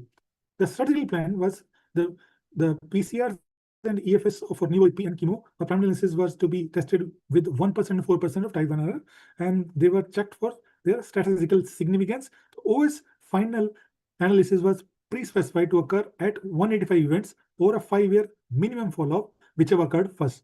The signals boundary was calculated by two-sided p-values 0.0482 at the final database. The final analysis OS with neoadjuvant nivo plus chemo, the median OS was not yet reached and hazard ratio 0.72. So as you can see, at 60 months, 65% of the patients were alive in nivo plus chemotherapy arm as compared to just 55% which were alive in the chemotherapy or the control arm. So there's a net 10% benefit at 5 years, although the median OS have not yet reached. Subsequent anti-cancer therapy, as we can see, the nivo chemo combination that have shown the subsequent treatment was radiation therapy in 16% of patients, the surgery 3%, and systemic therapy, which was it's seen in 23% of patients, immunotherapy again 11%, and VEGF inhibitor was 7%, and other TKI inhibitors were in 3% of the patient. So analysis by key subgroups, you can see all the dots are on right side of line of unity, no matter whether it's squamous, non-squamous, PD-L1 was less than 1%, greater than 1%, or greater than 50%, whether stage is 1B, 2, or stage 3A, all have shown that this is favoring nivo plus chemo arm. OS by baseline stage, whether stage 1 to B, the hazard ratio was 0.77, favoring the nivo chemo, but stage 3A, the hazard ratio was 0.70. So we know that lesser the hazard ratio, better is the experimental arm, and majority of patients were like 60% of patients, 65% of patients were alive at 5 years as compared to around 60% in stage 1B to 2, and stage 3A, we see 53% of patients were alive at 5 years. OS by tumor PD-L1 expression, less than 1%. The hazard ratio is 0.89 when PD-L1 is less than 1%. When the PD-L1 is greater than 1%, the hazard ratio was 0.51. So as we know that higher the PD-L1, more likely the patient is going to get benefit from the immunotherapy. This is also seen in this trial. So those patients who are having PD-L1 greater than or equal to 1%, the percentage was 78% were alive. Lung cancer specific survival also was not reached, although hazard ratio was favoring, that is experimental arm, that is 0.65, and 75% of patients were lung cancer free, median that at 5 years. EFS 5-year analysis also, it is the median event-free survival was 59.6, hazard ratio 0.68, 49% patients were event-free at 5 years, and as compared to 34% with chemotherapy alone. Aspirated analysis OS by pathological CR also was favoring this arm, and majority of patients were having a better overall survival if they have achieved pathological CR. EFS by pathological CR also, among the patient with PCR, 7% of the patient had a disease recurrence or relapse. Among the patient with no PCR, 41.9% of patient had disease recurrence or relapse. Aspirated analysis of OS by circulating DNA clearance also, if you see, so majority of patients who have achieved this clearance, they have fared better. So among the patient with detectable circulating DNA at cycle 1, 56% of patient in the nivo chemo arm, and the remaining patients in the chemo arm had a circulating DNA clearance. Safety summary, if we see, so grade 5 surgery-related adverse events occurred in 2 patients in nivo plus chemo arm, and 1 each due to pulmonary embolism and aortic rupture. Both were unrelated to the study drug. To summarize, in this pre-planned final 5-year analysis of CheckMate 816, neoadjuvant nivolumab plus chemotherapy demonstrated a statistically significant and clinically meaningful OS benefit vis-a-vis chemotherapy with a hazard ratio 0.72. That is, there is 28% reduction in risk of death. 5-year OS rates were 65% and 55% in nivo chemo and chemo arm, respectively. There is a net benefit of 10%, which is statistically significant and clinically meaningful too. Although the median OS have not yet reached, the nivo plus chemo showed improved lung cancer specific survival with chemotherapy alone. Patient with pathological CR with neoadjuvant nivo plus chemo had a 90% reduction in the risk of death by 5 years versus those without pathological CR. Pre-surgical circulating DNA clearance was associated with long-term OS improvement. The safety profile of neoadjuvant nivo plus chemo was consistent with previous reports. The CheckMate 816 is the only phase 3 trial of neoadjuvant only chemoimmunotherapy to demonstrate a statistically significant OS benefit across any resectable solid tumor type and affirm a paradigm shift in the treatment of resectable NSCLC without actionable genomic alterations. So in this trial, only ALK and EGFR were taken into consideration. I think the message is loud and clear. So this is the only neoadjuvant chemoimmunotherapy trial which have shown a trend towards the overall survival benefit, EFS benefit, the pathological CR, and pre-surgical DNA clearance have shown long-term OS benefit. Thank you. Thank you very much. Over to organizers, please. Thank you, sir, for the nice presentation. Any questions? So now I will welcome Dr. Krishna, sir. Sir is a professor in Medical Oncology Department in MNG Institute of Oncology and Regional Cancer Center in Hyderabad. Thank you so much, sir, for that kind introduction. And Over to you. at the outset, I would like to thank Sharma sir and Naresh sir for giving me this opportunity. I hope my slides are visible.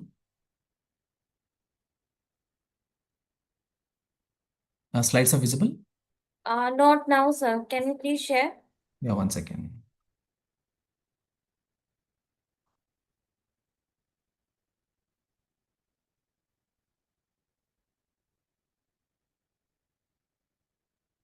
To make it full screen? Yeah, now it's okay? Now it's fine? Yes, it's visible now.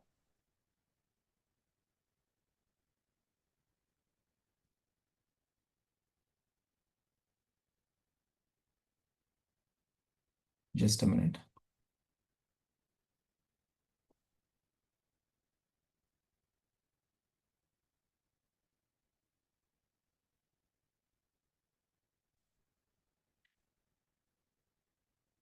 Yeah, I hope I'm audible and the slides are visible, right? Yes, sir, it's visible now. Yeah, 1 second. I'm not able to see my slides, my screen. Yeah. So, so now we'll go ahead with the ASCO presentation on SCLC. That is the tarlatamab, which is a BiTE immunotherapy versus chemotherapy in the second line small cell lung cancer. It is studied by Delphi 304 study, and it was presented by Charles from MSKCC.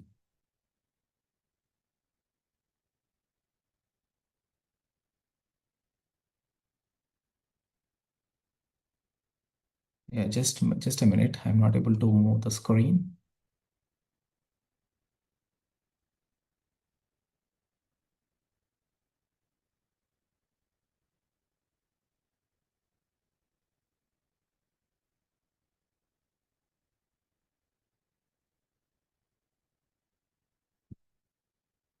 Yeah. So this is the background for the above study. The first line treatment for the extensive stage small cell lung cancer, the standard of care is the platinum etoposide with combination with immune checkpoint inhibitors, followed by immune checkpoint inhibitor maintenance. But in these trials, what we have seen is the tail of the curve. The only small number of patients will live more than 5 years, and we lack biomarkers to predict the immune checkpoint inhibitor benefit also. Where coming to the second line therapy, we know that the marker. Yeah, that's fine. So in the second line therapy, we know that, Sir, if possible, can I run from our side? So it's not moving? Yeah, now it's clear. Madam, please help out. Yeah, now it's fine. Sir, can I run from our side? If any issues from your side. So now To check run it. the slide. Deepika, is it okay? Yes, sir. Yeah. So in the second line treatment for extensive stage small cell lung cancer, we don't have much options. There is unmet need. And what Dr. Santosh was also discussing is the new drug lurbinectedin, which is similar to the trabectedin, and we have a topotecan as a chemotherapy. And we don't have many biomarkers which will define the treatment in these cases. The new promising data is based on the DLL3 and these biomarkers. So this is the background for the study. What we can see in this, there was an improved overall survival with the tarlatamab compared to the chemotherapy. The progression-free survival and the hazard ratio for overall survival was 0.6, that is 40% reduction in the risk of death. And the patient-reported outcomes were much better with the test drug compared to the chemotherapy, that is dyspnea and cough. And the high-grade adverse events were much less in the test drug compared to chemotherapy, and the treatment discontinuations were also less compared to the chemotherapy. The common side effects, the CRS and the ICANS, what we generally see with the BiTE immunotherapy, were of low severity and they are easily manageable. So this study affirms that tarlatamab is the new standard of care in a patient with SCLC who have been treated earlier with a platinum-based chemotherapy. The tarlatamab is a bispecific T cell engager where it engages the CD3 and the DLL3, which is there on the tumor cell, causing the apoptosis. And we know that the second line chemotherapy options give a very modest improvement in the survivals and as well as the response rates. And this study, this presentation was presented the planned interim analysis of this Delphi 304 study. It was a very clean study, 1:1 randomization compared with tarlatamab with the chemotherapy, the standard chemotherapy, which is used in the second line SCLC. The key inclusion criteria, SCLC, who have received the platinum-based chemotherapy plus or minus immunotherapy. The treated or asymptomatic brain metastasis, it was stratified by exposure to the immunotherapy or the chemotherapy-free interval, less than 90 days or more than 180 days, the presence or absence of the brain metastasis, and the intended chemotherapy, the standard, either topotecan, amrubicin, or the lurbinectedin. The primary endpoint of overall survival and the secondary endpoint of progression-free survival and patient-reported outcomes. So these are the baseline characteristics, which we can see it was well matched between the two arms. And you can see most of them, like 70% of them had received the immunotherapy in the first line. And radiation therapy was also received in 60% of the patients. And chemotherapy-free interval, 40% of them had less than 90 days. This shows that it's an aggressive biology in these patients. And the primary endpoint of overall survival, when you compare with the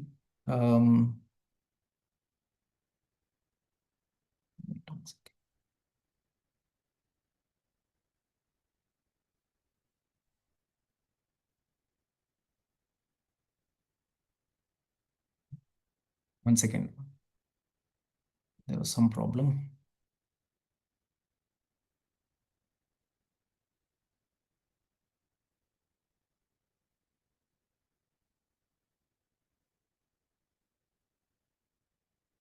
So the primary endpoint compared to the chemotherapy, the median overall survival, it's significant, 13 months versus 8 months. That is 5 months improvement in the survival, which is a significant hazard ratio of 0.6. You can see the clear early separation of the curves, and they are consistent throughout the study.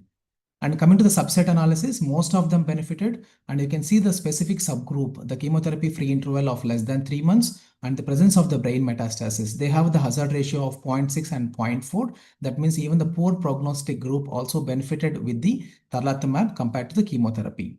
The secondary endpoint of progression-free survival, again, there is a significant benefit with a hazard ratio of 0.7. Coming to the duration of responses, is much higher with the tarlatamab compared to the chemotherapy, and the objective response rates were 35% versus 20%, and the duration of response was also significant, and the test drug has proven better compared to the chemotherapy.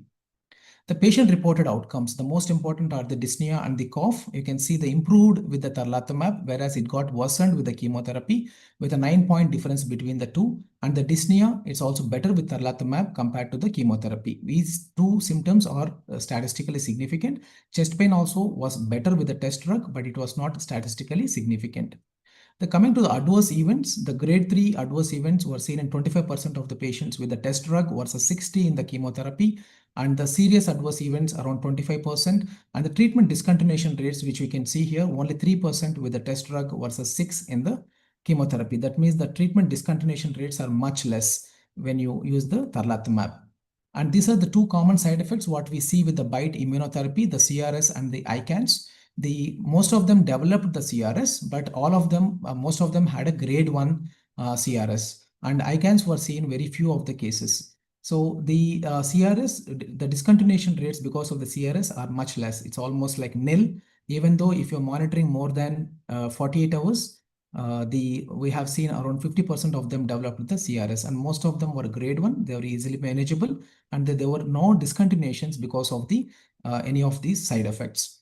And the adverse, the grade 3 side effects, the adverse events, which are more common with the chemotherapy compared to the tarlatamab, and most of the events are occurred in the chemotherapy rather than in the tarlatamab. So to conclude, it is a very effective, the drug is very effective compared to the chemotherapy in the SCLC who had progressed on the platinum-based chemotherapy. There is a significant 40% reduction in the risk of death, and the poor prognostic factors such as the platinum-resistant and the brain mets patients also benefited with the tarlatamab compared to the chemotherapy. And the patient-reported symptoms of dyspnea and cough are better for the test drug. And there are very low incidence of adverse events, high-grade adverse events, and the treatment discontinuations were much less. The common side effects of CRS and ICANS with the BiTE cells, with the BiTE immunotherapy, were of low severity and are easily manageable. The superior survival outcomes coupled with the favorable patient-reported outcomes affirms that tarlatamab drug is the standard of care in the second-line treatment of the small cell lung cancer, and it establishes the new paradigm in the treatment of lung cancer, small cell lung cancer. This is the original article published in NAGM. The study was being conducted in most of the countries throughout the world. And to summarize the study, the Delphi 304 study conducted have shown efficacy of the tarlatamab in comparison with the currently available chemotherapy, because even the comparator arm, they had a very good chemotherapy agents like topotecan and lurbinectedin, which are considered the standard of care in the second line. So even the comparator arm is very good. So currently compared with the chemotherapy, it has shown the excellent benefit and 40% reduction in the risk of death, longer survival, and the patient-reported outcomes were much better with the test drug. And the high-grade side effects were less compared to chemo, and discontinuation rates were also less. The side effects which are specific for the drug are also low-grade and generally manageable. So the study shows that tarlatamab is more effective and safer than the available standard chemotherapy options in the recurrent small cell lung cancer who progressed on the first line platinum-based chemotherapy with or without immunotherapy. For me, I feel this drug is like, it is going to be the new standard of care. Of course, the availability and all are the issues, but compared to the chemotherapy, it has shown such a good efficacy rates and the safety profile, and this will be the standard of care in the second line small cell lung cancer. With this, I would like to thank the organizers for giving me the opportunity, and I'm sorry for the initial inconvenience. Thank you. Thank you, sir, for the nice presentation. Any questions from other panelists and delegates?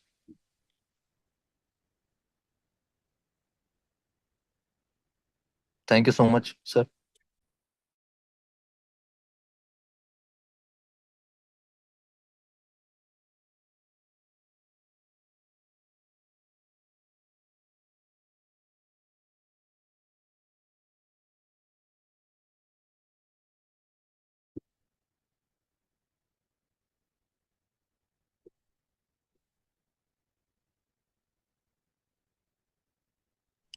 Now heading towards the next session, which is a panel discussion on the above abstracts. I would like to welcome Dr. Deepak sir. Sir is a senior consultant in Care Hospital based in Hyderabad. Sir, over to you. Yeah, hi. So this year, there were significant practice changing updates that were discussed in ASCO, particularly in terms of lung cancer. I think, like Dr. Krishnatina sir was rightly stating, I think small cell carcinoma lung, the changes were significant and impactful. I'll be discussing a few of these studies and studies which have some relevance to our practices. So I would like to invite my panelists, Dr. Ankur Punia, Dr. Abhishek Sharma, Dr. Preeti Agarwal, Dr. Akanksha Chabra, and Dr. Bhavish. Are the panelists there? Yes. Yes, sir. So coming to Checkmate 816, I'll start with Dr. Bhavish, sir. Sir, Checkmate 816 with neoadjuvant only nivolumab, 3 cycles. I think very cost effective for most of our patients. And now the study finally has shown overall survival benefit. I think with this study in place, how do you see the other perioperative risks? Because to the audience, this is the only phase 3 study that has shown that is being reported in the lung space. Rest all trials are either phase 2s that were there or are the perioperative regimens which are phase 3s. So, sir, Dr. Bhavish. I think now things are changing. Most of the recent trials, which are chemoimmuno trials, they are looking for MPRs and PAT CRs. Yes. So I think this is something which is very, very relevant to our setting also. Even though we see very small number of operable cancers, but especially at our center, our center is a referral center for lung cancer from all over India. So we see a lot of patients like this, and this we have already started even in our practice. And we have, I think with Tata, we have collaborated and we have even used low dose Nivo plus chemo, and we have shown responses to that also. So that has already been published. So these things are actually in practice, and we are seeing good data coming out of it. And now to consolidate that, we have overall survival also. So I think this is very, very strong compared to any other perioperative. The only drawback of perioperative is that most of the time there is no tumor left. So the immunogenicity becomes very weak. So immunotherapy usually does not work when there is no tumor. So that is what is the usual concept, because of which the immunotherapy has a tough time in adjuvant therapy. So very few adjuvant immunotherapies are useful or have shown positive effects. So definitely they are struggling at that point.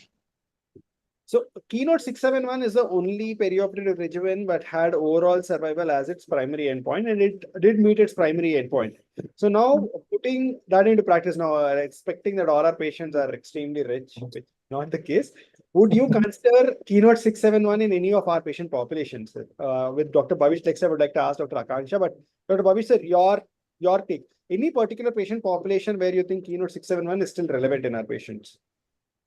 So I think whenever you think that this patient is heavy burden disease, like even in spite of giving your chemotherapy in the neoadjuvant part, you have not been able to achieve any kind of major response. So you practically know these are chemo resistant.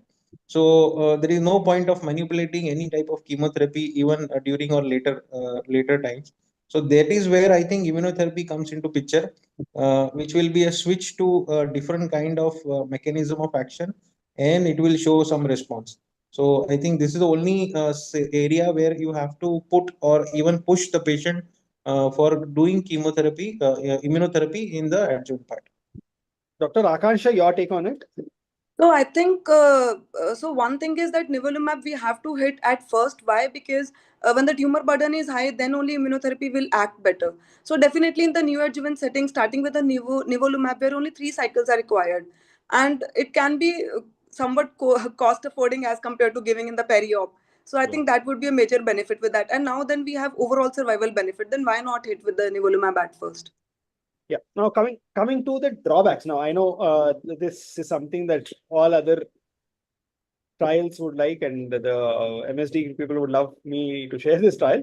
Now, see, these are the intricate issues that we have with Checkmate 816. There have been more than 10 amendments. There are 8 amendments that were there in the trial. Now, Dr. Bhavish, we are all doing a lot of phase 3 trials. Now, imagine having 8 amendments, major amendments into the trial. Now, there have been multiple statistical reasons where, which is not my scope, and I repeatedly had this issue wherever we used to see the p-value was less than 0.05, but they were not statistically significant. This has been an issue with Checkmate 816. So with these things, and again, with the scientific rationale on the issues that we have with Checkmate 816, Dr. Akansha, would you still consider using Checkmate 816 only, or if your patient has no financial constraints, would you try doing perioperative in any of these patients? Again, basically it depends on the tumor burden. Then as rightly pointed, then only I would like to use periop. But then my first choice would be to give neoadjuvant, because the scientific rationale which I would again like to reiterate is that whenever we have a high tumor burden, if then we hit with the immunotherapy, that would be our best shot. So yes, nivolumab and for 3 cycles is good enough. And now we have the overall survival as well as the MPR benefit, then yes. Dr. Deepak, can I add something? Yes, sir. Yes, sir. Please, sir. So this is not the first trial where amendments are done, but I think whenever one question is made, and when you actually execute the trial, you come to know the flaws, and that is where you try to do amendments. So if you do not do amendments, you cannot do 8 trials like that. Okay, one after the other. It will take more than 2 decades to come out with the trial. Yeah. So I think amendments are more like a correction or fine tuning of the trial question or design, so that when it comes out and it comes into the practice, it is very, very relevant to the practical world. Agreed. There are so many trials which have started and have not ended because of the same thing, because FDA, it is under FDA and they could not amend it. I mean, there are few trials which are still going on for more than 5 years and still not finished recruitment. Yes, sir. Yes, sir. So basically in our setting also we have started practicing it, and now even our surgeons, they are also finding it good to add nivolumab in the neoadjuvant setting. So yes. Yeah. So, Dr. Ankur, your take on this? Any specific population that would go eventually with the perioperative, or you would just now stick to the neoadjuvant with the Checkmate 816 showing over the survival? I think it shows a good enough evidence to us that neoadjuvant approach, particularly for us, we are a sort of resource constrained. It shows a very good outcome, and maybe the patients good thing which can be done further will be the patient who doesn't achieve PET-CR or MPR might be a candidate for some other kind of therapy rather than some novel therapies. That will be the way to go, what I feel, because just giving 3 cycles and achieving a very good result, I think tells a lot that immunotherapy, even a short immunotherapy, gives us a very good long-term outcome. Exactly. So I don't feel, I have less faith in, after this trial that in perioperative for, that's why I say that maybe those patients who don't have that much of good response might be a good candidate for novel therapies. Yeah, I totally agree. I totally agree. I think the only reason, like all panelists have consistently told, I think the patients who have not received PCRs are somebody where we should be considering. Again, this data for this comes from the match propensity analysis that was presented in, if I'm not wrong, World Congress for Lung Cancer, where they've compared the matched patients between Checkmate 770 versus 816. Again, these are cross-trial studies, and there are more statistically sound ways of doing cross-trial comparisons, which are never again foolproof. But even in that, you could consistently see that patients who achieved PCR, I think the benefit of adjuvant nivo was not there. In patients who have not achieved PCR, that was a population where there was some benefit. Now, that is again a statistical way of comparing two trials. But again, I think that is the practicality of it also, that in patients who don't achieve PCRs, I think considering the perioperative regimen still makes sense. Now coming to the very interesting study that got published, that got discussed in the space, that is NeoEdora. Now this is a very interesting study. Now I'll just very quickly ask Dr. Abhishek Sharma and Dr. Preeti Agarwal's take. On a bigger scale, what do you think is the perception of this study? Do you think it's a study that is going to be really fitting into our population, into our study, in our patient treatments, or it is just like one other option that is going to open up? So Dr. Preeti Agarwal. Yeah. So I think this study actually has a rationale of adding osimertinib, and it has shown improvement in MPR rates. And as previously seen in immunotherapy studies, or we know that MPR rate might translate into overall survival or PFS advantage. I think that the study actually is has a good rationale of adding neoadjuvant osimertinib. Okay. Dr. Abhishek Sharma, your take on the study overall. I mean, how relevant is it for our patients?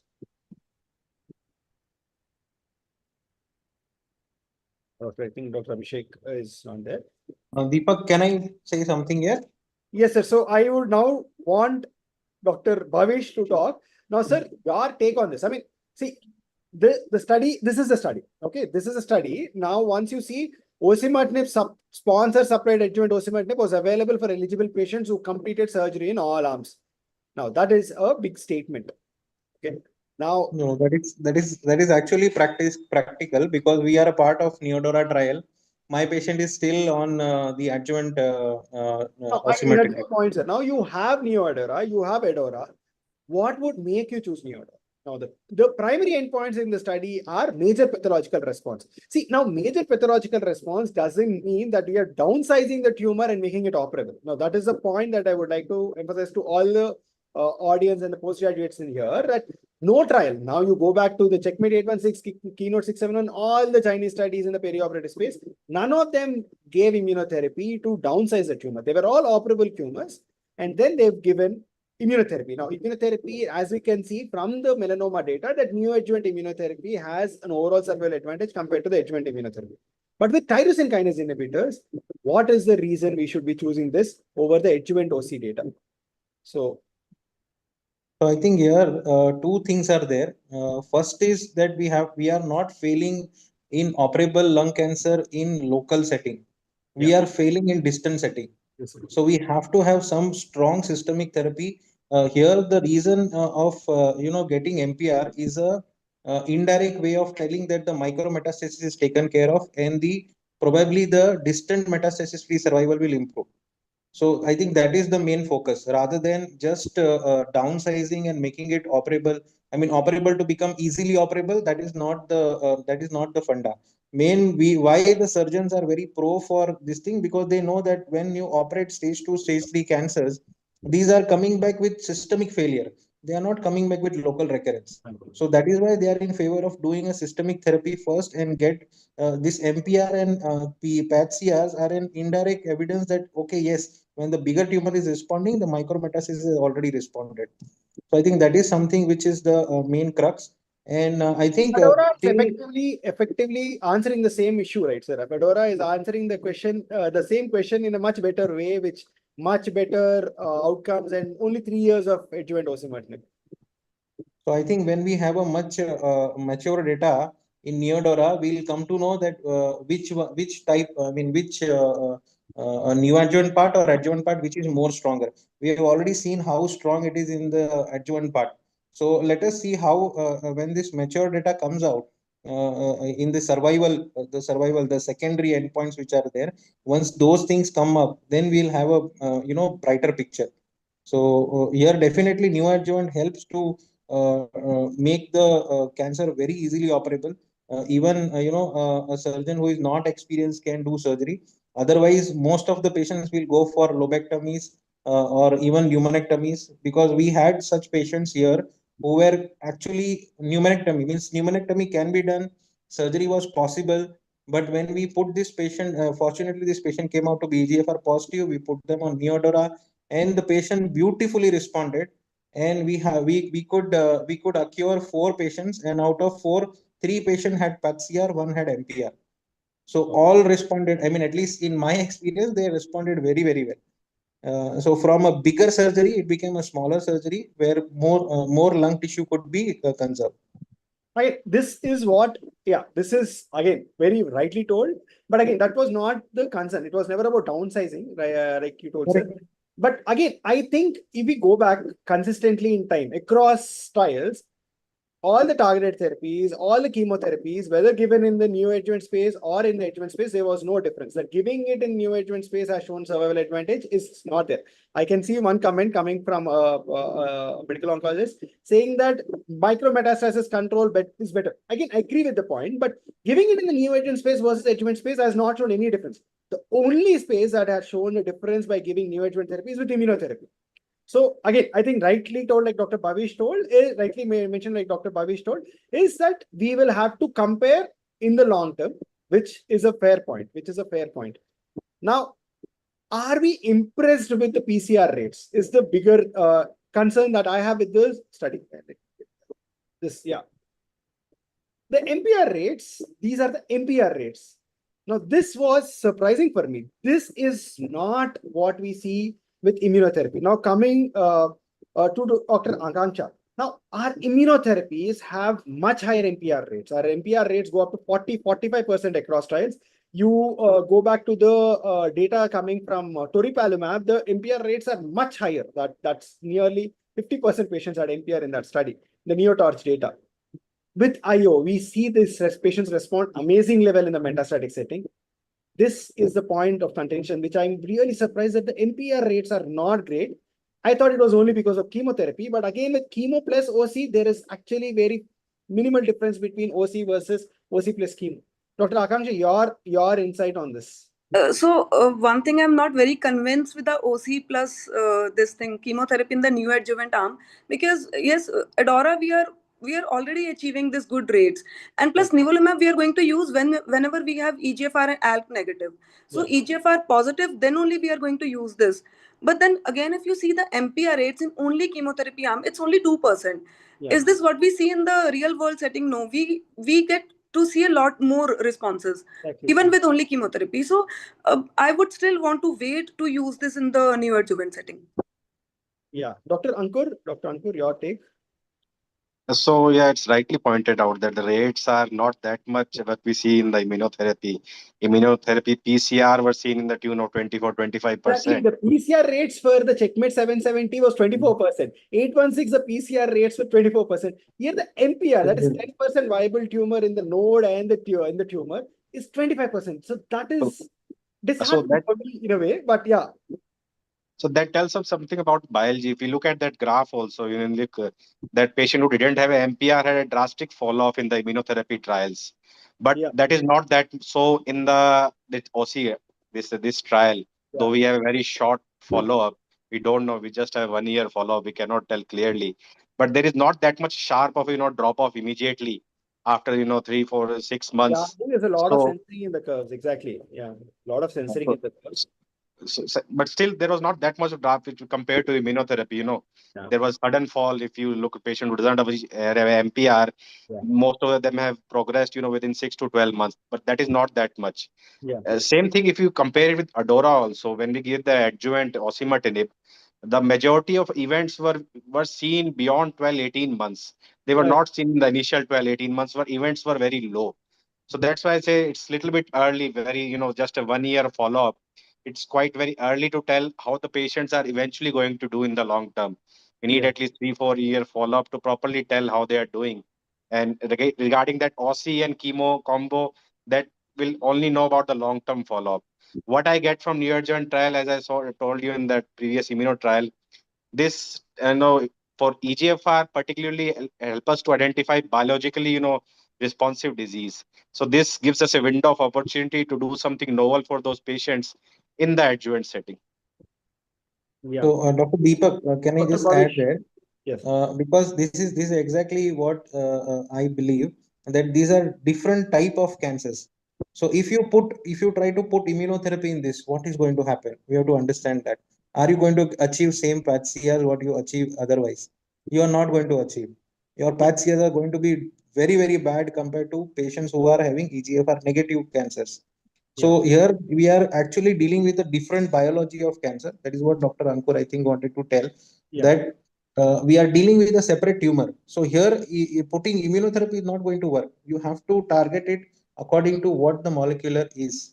So here this is a perfect tumor where EGFR is going to work. And as of now, we have the best osimertinib as a best molecule which is available in EGFR setting in EGR subset. So I think this should not be compared with immunotherapy, where No, the I am not biology is comparing totally with different. immunotherapy. I'm saying the magnitude of benefit. Is it It convincing is for going to using be it in different. So neoadjuvant see, for phase, or example, we use if it we in say, adjuvant phase?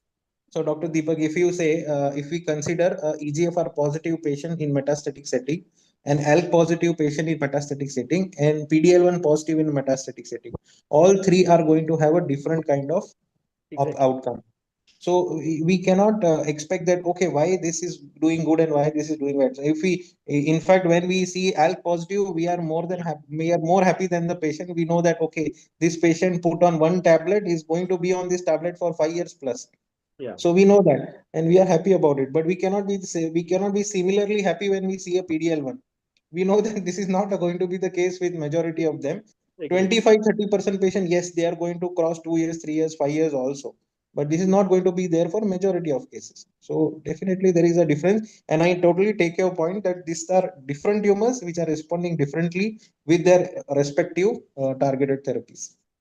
So tomorrow you get I'll keep it simple. I'll ask all the panelists if Dr. Santosh is there and if we can speak. I think Santosh is adding some valid points here. The duration of therapy might not be the reason. There might be the reason the MPRs are low. I'll keep it very simple. You get a stage 3 patient which is suitable for a lobectomy upfront, N2 disease, single station. Would you do Adora or would you do Neo-Adora? Keeping it very simple, sir. Dr. Bhavish. Neodora anytime, because I don't want to miss the bus. I want to see in situ response, which I will not be able to see afterwards. Okay. Dr. Akanksha. Till now, I think I'll go with the Adora. Dr. Ankur. Neo-Adora. Okay. Dr. Santosh, if you are there or if you message, that's also fine. Yeah. Dr. Santosh, Neo-Adora always. Okay. Fine. I think my personal thing is still Adora. I wouldn't jump on Neo-Adora yet.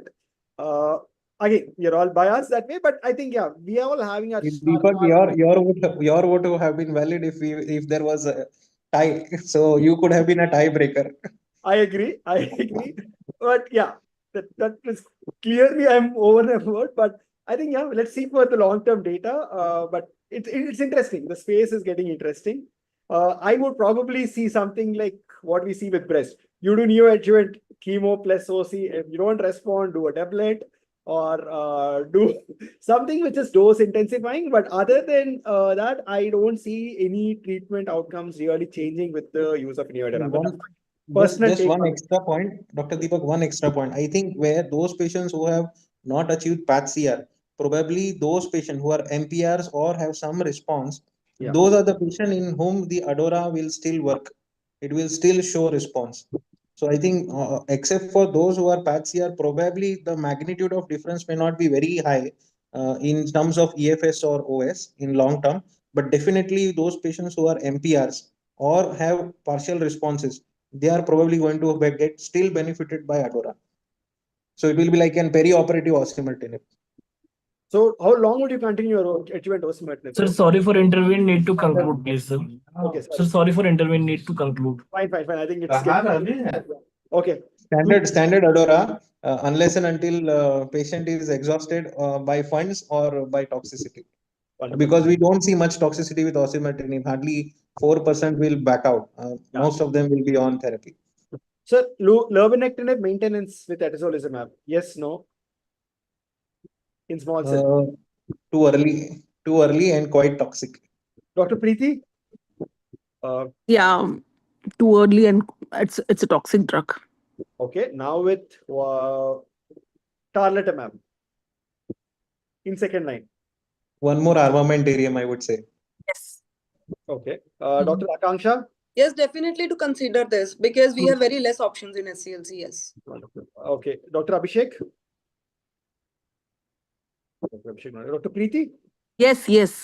Yeah.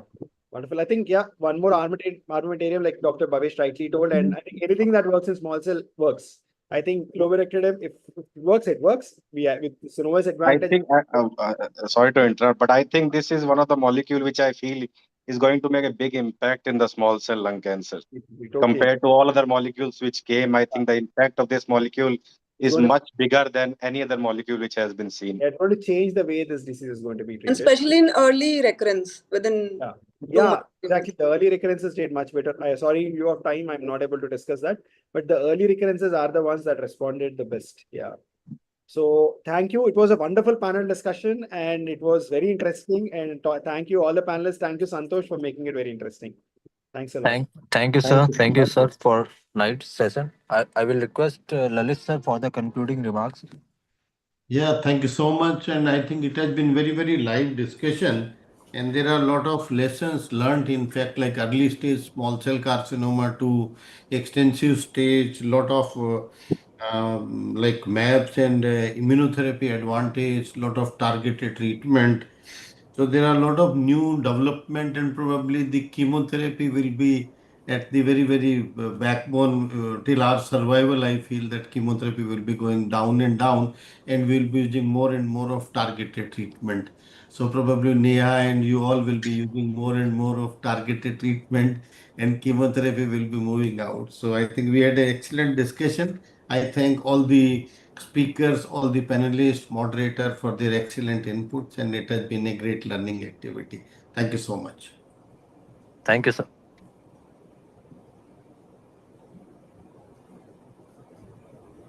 Over to the organizers. Now I will request Dr. Neha Rawat, madam, to take over from here. Good evening, everyone. So, after the very informative and interactive sessions on the lung cancer, now it's time to move forward the next session on breast cancer. For this, I would like to invite Dr. Hemant Dadich, Senior Medical Oncologist, Sudha Hospital and Medical Research Center, Kota. Sir, I invite you to chair the session. Thank you. Ma'am, can you please invite Dr. Sandeep D'Souza sir also? Yes. So Dr. Sandeep D'Souza sir, Medical Superintendent, State Cancer Institute, HOD Department of Medical Oncology, and SMS Medical College and Hospital, Jaipur. Sir. Thank you, Neha, and thank you, organizer, for giving me an opportunity to be here with you. Dr. Ahmed? Yeah. Good evening. Yeah. Now we will start the breast cancer session. For that first session, I will invite Dr. Kripa Shankar. He is a medical oncologist from Bangalore. He will deliver talk on Serena 6. Over to Dr. Kripa Shankar. Right. Thank you. Thank you very much, sir. I'll just share my screen and we'll get started right away.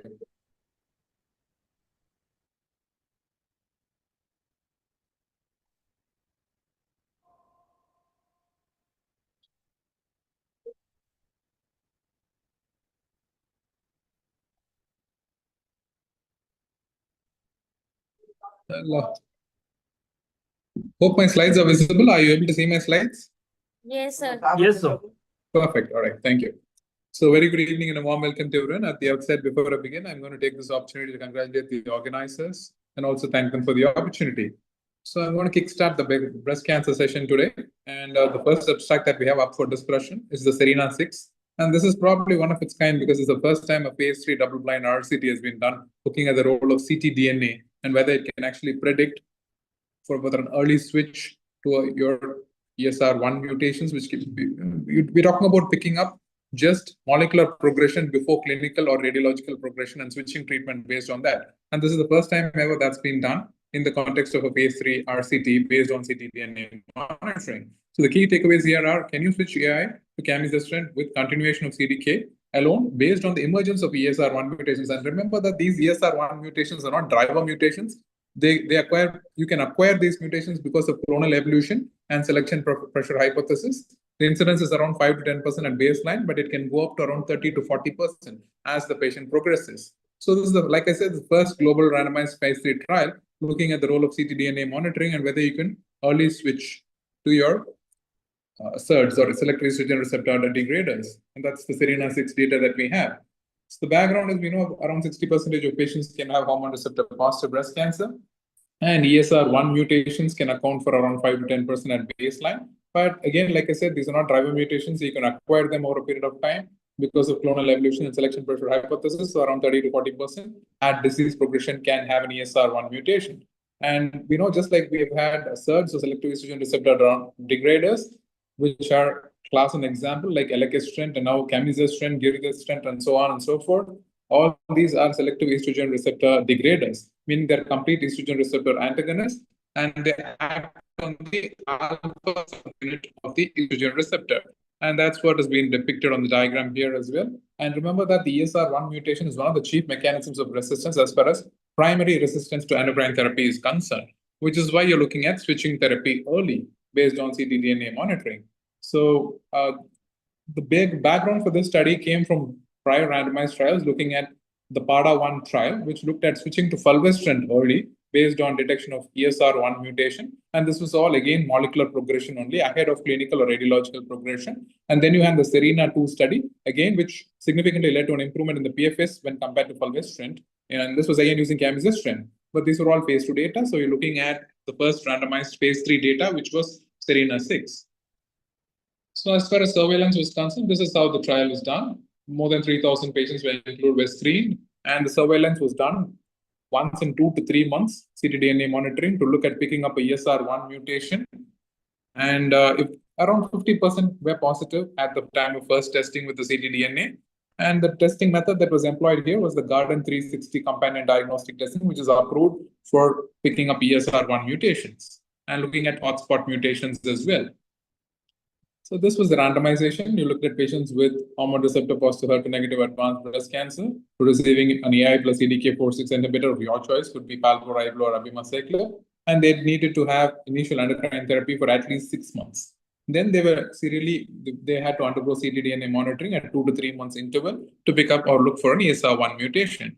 So they were randomized between camizestrant plus continuing a CDK4/6 inhibitor, as opposed to continuing on the same AI plus CDK4/6 inhibitor plus a placebo for camizestrant. The primary endpoint being PFS and the secondary endpoints of PFS2 and overall survival. Remember that the data is still immature for your PFS2 and overall survival.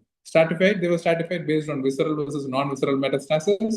And when the ESR1 mutation was detected, was it detected at first test or subsequently? And time from initiation of AIs. Was it less than 18 months or more than 18 months? And your choice of CDK4/6 inhibitor as well. So these were all only stratification factors, which is not randomized based on that. I will not get too much into the details of the statistical design, but I will tell you that they plan to enroll around 300 patients, and they were looking at 195 PFS events. So this was powered adequately enough to show a difference in meeting the primary endpoint of PFS, a 90% power, 93. to be exact, assuming a hazard ratio of 0.61, you're talking about a relative risk reduction of close to 40% with a 5% two-sided alpha significance. So that tells you that this was adequately powered to answer the question of showing an improvement in PFS, which is what the primary endpoint of the trial was. Looking at the baseline characteristics were pretty evenly matched across both the cohorts. As far as even the time of ESR1 mutation detection, around 50% had it at first visit. That is at 6 months when they started off testing for it from 6 months. And then again, time from initiation of AI plus CDK4/6 inhibitors, whether it was more than 18 months or less than 18 months, was also pretty evenly matched in both the cohorts. And even as far as the choice of CDK being Palbo, Ribo, Abima, and the presence of hotspot mutations in your ESR1 gene also were pretty evenly matched in both the cohorts. So let's look at the primary endpoint of progression-free survival. As you can see here, there was an absolute improvement of delta of around 7 months, 16 versus 9 months. And this was both statistically and clinically significant and meaningful as well. And at 12 months, you could see that it was around 60 versus 30, so almost doubling of the PFS.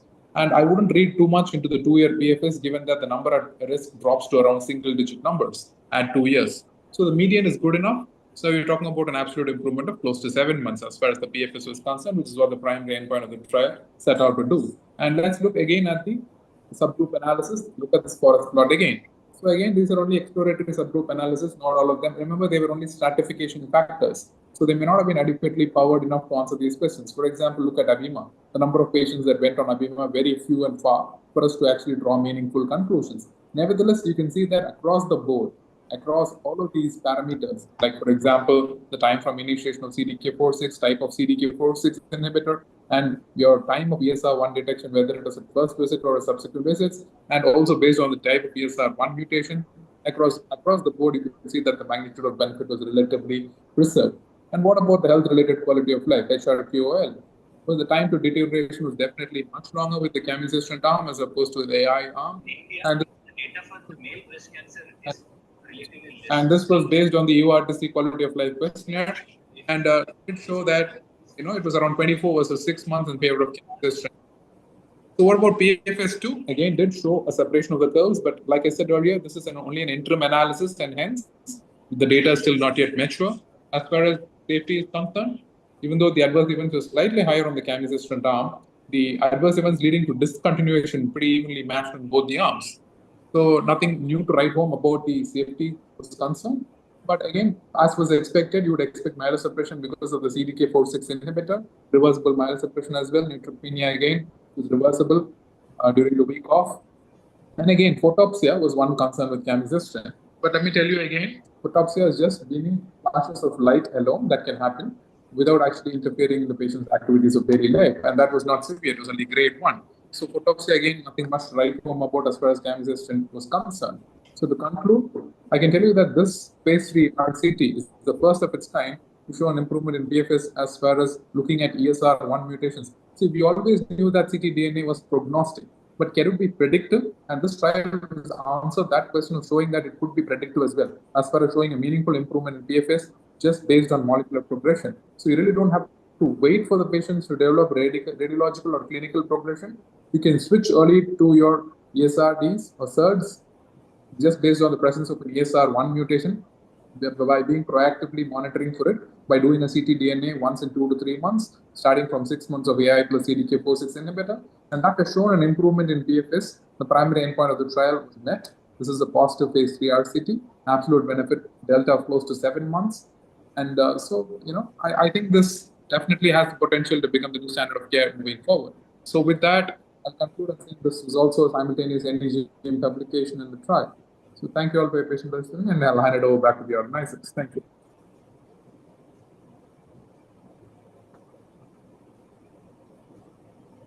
Thank you, Dr. Kripa. Yes, Thank you, Dr. Kripa, for a nice and excellent presentations. And now, moving from the ERPR positive to triple negative breast cancer, we have Dr. Ghanshyam Vishwas with us. He is the senior consultant, medical oncologist, First Hospital, Bhubaneswar, Odisha, and he will be talking about the ASCENT-4 trial force in TNBC. Sir, over to you. Yeah, good evening all. Thank you, Dr. Sandeep, and thank you, organizers. So after a great talk by and my colleague, so that was on HR positive. Now, so this is one of the sought out papers in this ASCO. So sacituzumab govitecan has moved up the ladder. So SG, which is a TROP2 inhibitor, so plus pembrolizumab versus chemotherapy plus pembrolizumab in patients with previously untreated PD-L1 positive metastatic TNBC. So primary results from the randomized phase 3, which is known as the ASCENT-04 or the Keynote D19 study. And this has come from the Sara M. Tolani group. And we know how Dr. Sarani's paper in the past. So the key takeaways from this ASCENT-04 was there was an unmet need for better treatment in the first line setting for patients with PD-L1 positive metastatic TNBC, and SG plus Pembro lead to a statistically significant and clinically meaningful improvement in the primary endpoint, which was PFS in the BICR group versus the present standard, that is chemo plus Pembro. These results support that sacituzumab plus Pembro looks to be the new standard in coming time. As soon as the OS matures, though at this moment we can see a trend towards better survival, and then probably it can become the forerunner. So unmet need in the previously untreated PD-L1 positive metastatic TNBC. We know that 40% patients will have a PD-L1, high PD-L1. And then these patients are who can afford, they can be on PD-L1 plus chemotherapy. So chemotherapy can be taxanes based or gemcitabine based. So median PFS observed in prior studies was less than 10 months. And so subsequently, most of these patients, even in a good PS, they are going to progress. And 50% of the patients in a metastatic TNBC may not be able to receive the second line. So the rationale for this study was that sacituzumab, which was already approved in the later lines in TNBC and also in the HR positive group in the previous ASCOs, we know that. So this, which is a TROP2 directed ADC, we demonstrated OS benefit in multiple phase 3 studies. Earlier studies have observed that improved anti-tumor effects when immunotherapy is combined with the ADC. So these are different class of drugs. So now probably we will have a more of synergistic effect. So this study presents the primary results of the global randomized phase 3, a study of sacituzumab plus Pembro versus chemo plus Pembro in previously untreated or treatment-naive PD-L1 positive metastatic TNBC. So if you look at the trial design, so patients of TNBC who are either de novo or somebody who has progressed within 6 to 12 months or more than 12 months with prior treatment in a non-metastatic setting. PD-L1 here has to be CPS of more than 10. And so these were 450 odd patients and 1:1. The sacituzumab I have used probably in one or two patients in a later lines. So my impression was quite a toxic drug and quite a costly drug, but you can see now it is going up the ladder. So sacituzumab at 10 milligram IV at day 1 and 8 of a 21-day cycle. And remember, so this is a drug where a primary prophylactic growth factor has to be used. And Pembro on a usual dose of 200 day 1 of 21 days cycles. And chemotherapy were either taxanes in the conventional Pacli or nab-pacli or gemcitabine plus carboplatin. So the stratification factor was de novo metastatic TNBC versus 6 to 12 months progressed or recurred after a curative treatment or more than 12 months. Rest of the world versus the other countries like US, Canada, and Western Europe, and PD-L1 exposure to anti-PD-L1, because there were only a handful of patients who had an exposure to anti-PD-L1. And the primary endpoint of this ASCENT-04 was PFS by BCR, and secondary were OS, overall response rate, duration of response, and safety and quality of life. So if you see the demographic, so more than 65 years, which are elderly patients, were around 25% in both the groups. And if you see the Asian groups, there were 20% around representations in both the groups. And 30% patients were symptomatic. If you look at the curative treatment-free interval, de novo patients were 1/3, and more than 12 months were around 50%. So which are probably a good patient profile. So those who had a good DFS of more than a year. And if you see the metastatic disease sites, so lymph node and lungs were around 72 and 50. So normally in a TNBC, we see a visceral disease, but so here, so they have brain mets were only few. Taxanes and gemcitabine based treatments were almost equally distributed. So coming to the primary endpoint, that was PFS by the BICR, you can see 11.2 versus 7.8, and at 6 months 72 versus 63, and 12 months 48 versus 33. So SG plus Pembro demonstrated a statistically significant and clinically meaningful improvement in the PFS versus the present standard by BICR analysis, with a 35% reduction in risk of disease progression or death. Coming to the PFS by investigator assessed, so you can see almost similar, 11.3 versus 8.3. So the delta of almost 3, and PFS by investigator assessment was also consistent like the BICR analysis, demonstrating a PFS benefit in the SG plus Pembro group versus the present standard. If you look at the subgroup analysis, so be it a younger patients or older patients, and be it a de novo or 6 to 12 months, more than 12 months. So all these patients had a significant benefit with the new standard, that is SG plus Pembro. So looking at the overall survival, which is a secondary endpoint, at this point of time, it is immature, but looks like probably there is a positive trend in improvement. So 81% of patients who received and any subsequent treatment after discontinuation of chemo and Pembro received the sacituzumab. So tumor response and duration of response, if you see, so 60 versus 60% overall response rate in the new treatment group versus 53, and complete response. So in a first line triple negative, so you are seeing in a double digit of a complete response. If you look at the progressive disease, which was a single digit 4% versus 12% in the standard arm. Looking at the time to response, the median months is 1.9. So it is not delaying your responses. And if you see the median duration of response, which is 16.5 versus 9.2, which is almost the double. A substantially longer duration of response and a high overall response rate, including an increased complete response rate in double figures, was observed for the new standard versus the today's present standard.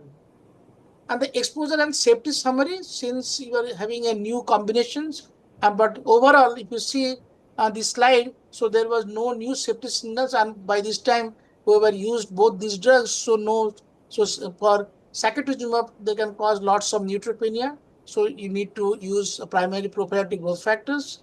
So despite longer duration of the exposure of sacituzumab plus Pembro, rates of grade more than equal to 3 adverse events were similar in both the arms. So treatment emergent adverse events leading to dose reduction or treatment discontinuation was lower in the sacituzumab plus Pembro arm. Common toxicities, so AEs observed are consistent with the known profiles of both sacituzumab and Pembro. And so these are adverse events of special interest. So were consistent in the known safety profile of each of these drugs, and no increased rates of AEs are observed while combining. So there was no adding up of toxicities when both these drugs were added. To conclude, ASCENT-04 or the keynote D19 is the first randomized phase 3 study to evaluate the efficacy and safety of an ADC, which is the sacituzumab govitecan, the checkpoint inhibitor, that is Pembro, combination for first line treatment with patients with PD-L1 positive metastatic TNBC. Here PD-L1 positive means a CPS of more than 10.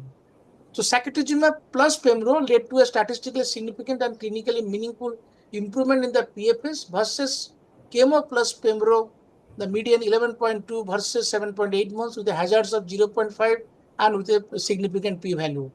PFS benefit was observed across the pre-specified group, whether be it a de novo or it has recurred from a curative setting or a younger or older patients. So OS data at this point of time is immature, but an early trend to improvement was observed. So ORR was higher, so in a double digit, that is 60% versus 50, including an increased complete response rate, which was 13 versus 8. And responses were more durable, as I said, almost double in the new treatment armamentarium. The safety profile of sacituzumab plus pembro was consistent with the established profile of either agent, so no added toxicities of this new combination was seen. So results for this ASCENT 04 supports the use of sacituzumab pembro, which looks like a promising new standard in coming time as a potential new standard of care for patients who are previously untreated, PDL1 positive, CPS that is more than 10 in a locally advanced or unresectable metastatic ABC. Thank you so much.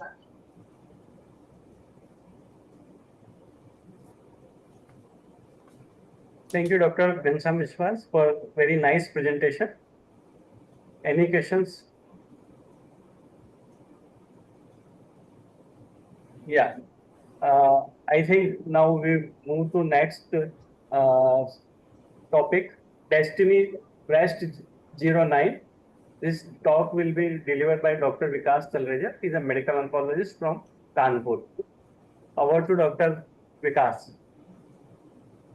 Thank you, sir, and thank you, Dr. Hemant, for the introduction. And I think so. My voice is echoing, if I'm not wrong.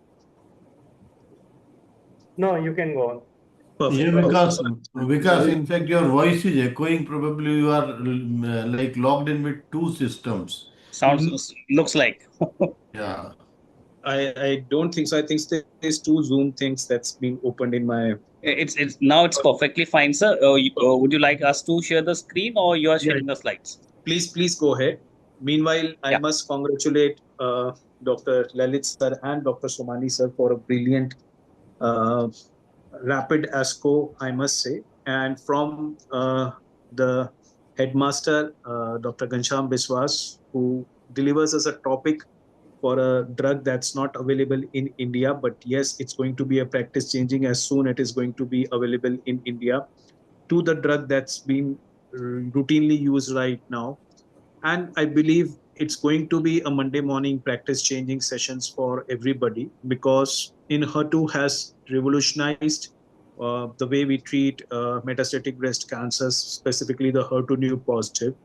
And Torini presented this data, next slide, specifically in terms of what has been a chemo-free regimen in the first-line metastatic breast cancer. And people have given it a standing ovation during the presentation also. And also it has found its takers across north to south and east to west across the globe. So why is that so? Because it has shown after a long time, it has changed the way the foundation, the metastatic breast cancer is being managed. So we had the chemo regimen of TCHP, and with trastuzumab, pertuzumab, and docetaxel in the metastatic breast cancer, enjoying its dominance over a decade, to now the TDX in HER2 plus pertuzumab, which has shown a PFS improvement, and not only that, a 44% reduction in the risk of the disease progression or death by an independent committee review, and that is a clinical and meaningful PFS benefit. Next line. And what was the, as we know, TDXD has crawled across from third line in the Destiny Breast 1, Breast 2 to second line, changing the TDM1 in the Destiny Breast 3. And now it has changed the Cleopatra regimen with Destiny Breast 9, showing that 1 in 3 patients do not progress. Very important. Next slide. Next slide. So why is what is the rationale for combining it with it? A downstream synergistic action acting on 2 different receptors. And that's why combining a deeper and a better pathway, and therefore it's not only the receptor pathway that's being blocked, the downstream of the PIK3, MK, mTOR, and AKT pathway has been blocked. And with the TDXT, there is always the bystander effect. So probably the oncological synergy does maintain. Next slide. And that was the rationale for using this molecule. So in the first line metastatic breast cancers, with those who have a DFI of more than 6 months from the last chemotherapy, there were 3 arms for the Destiny Breast 9 trial, which included the TDXT plus pertuzumab, and the standard, that's the THP regimen. The primary endpoint was the PFS, the secondary endpoint was the OS, and the secondary other endpoints were the PFS responses, disease control rate, and the PFS2. Next slide. And as the planned analysis was for 399 patients, 277 in each arm, the superiority criteria was that at the 38% of the total maturity of the data, the interim analysis is going to be planned, and then the first interim analysis is going to be occur after 126 events had occurred. Next slide. As you could see, baseline demographic factors were equally balanced. You could see out of 1,000 patients who were intent to be randomized, around 383 were randomized to the T plus pertuzumab arm, and the 187 were randomized to the THP regimen. Next slide. And as you could see, the demographic factors were equally balanced between the 2 arms, irrespective of the HER2/neu positivity or HER2/neu low, or the de novo disease, the PIK3M mutations, the brain metastasis, the visceral metastasis. So each carrying equally burden across all of these. Also in terms of the demographic factors, that's the country of origin and also the performance status and the sex redistribution. Next slide. Also, the prior therapies were equally balanced as whether they have received in adjuvant the Catherine-based regimen, including the TDM1, or pertuzumab being given in prior in around 10% of them, trastuzumab being given in around 20% of them, the chemotherapy, endocrine therapy being equally balanced. Next slide. And you could see a phenomenal difference as with the hazard ratio of 0.56, meaning a 44% reduced chances of progression when you give the chemo-free regimen, that's without docetaxel, the Enhertu plus pertuzumab. With around 2 years of follow-up, 70% of the patients were without any progression in the main arm as compared to 50% in the chemo plus pertuzumab plus trastuzumab arm. And you could see the clinically and meaningful benefit of nearly 14 months advantage. And the graph has been subsequently maintained in further follow-up. Next slide. Also, if we look at the investigator, the difference was much higher, 51% reduced chances of progression and a median of 20 months incremental advantage from 20 to 40 months, nearly doubling of the PFS. Next slide.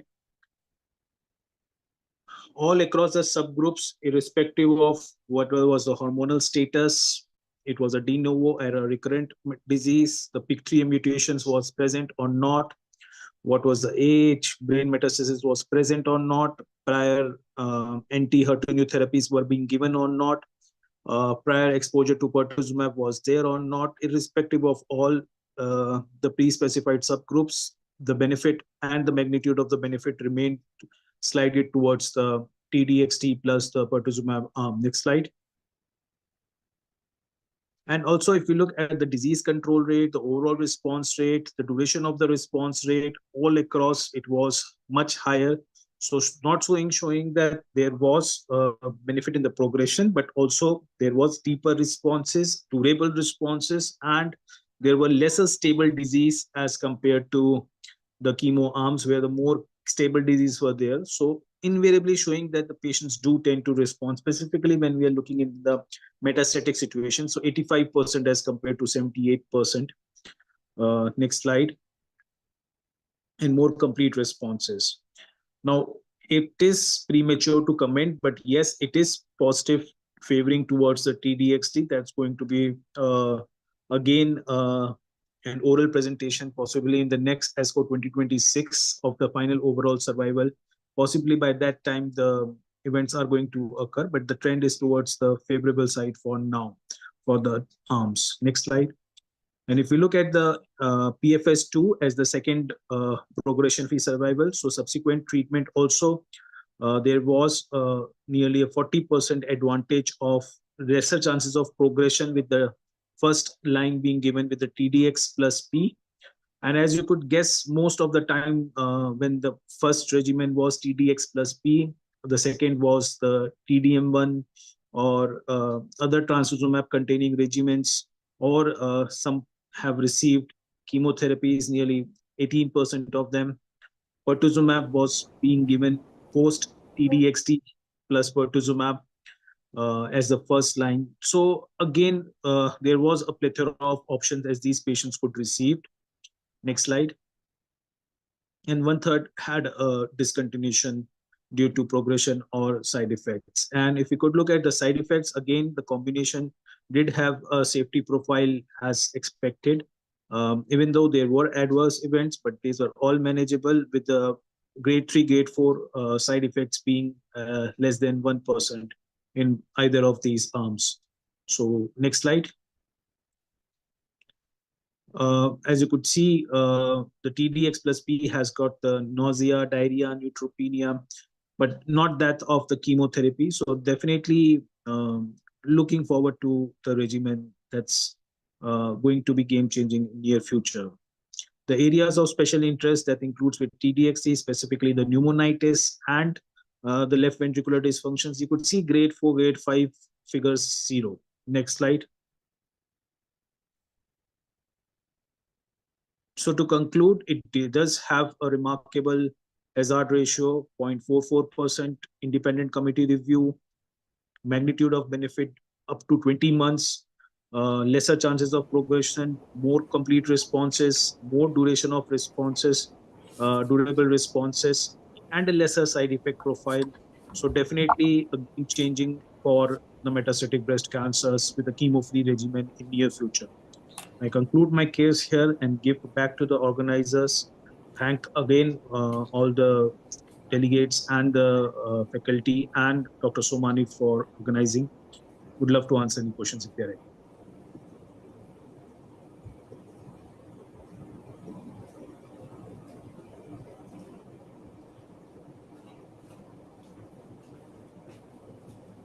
Dr. Neha, madam, can we invite the, So next we will have panel discussions for about abstracts. For that, I will like to invite Dr. Anbarsan Sikar sir. He's assistant professor, ACTREC, Tata Memorial Center, Mumbai. Over to you, sir. Yeah. Good evening, Dr. Sekar sir, all your esteemed panelists are there. You can invite all the esteemed panelists. And may I request the panelists to open their video, please. Good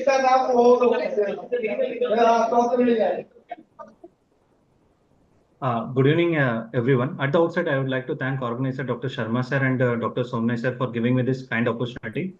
And I'm more privileged to welcome all my esteemed panelists for this beautiful discussion and more likely going to be a future practice-changing discussion in breast cancer setting.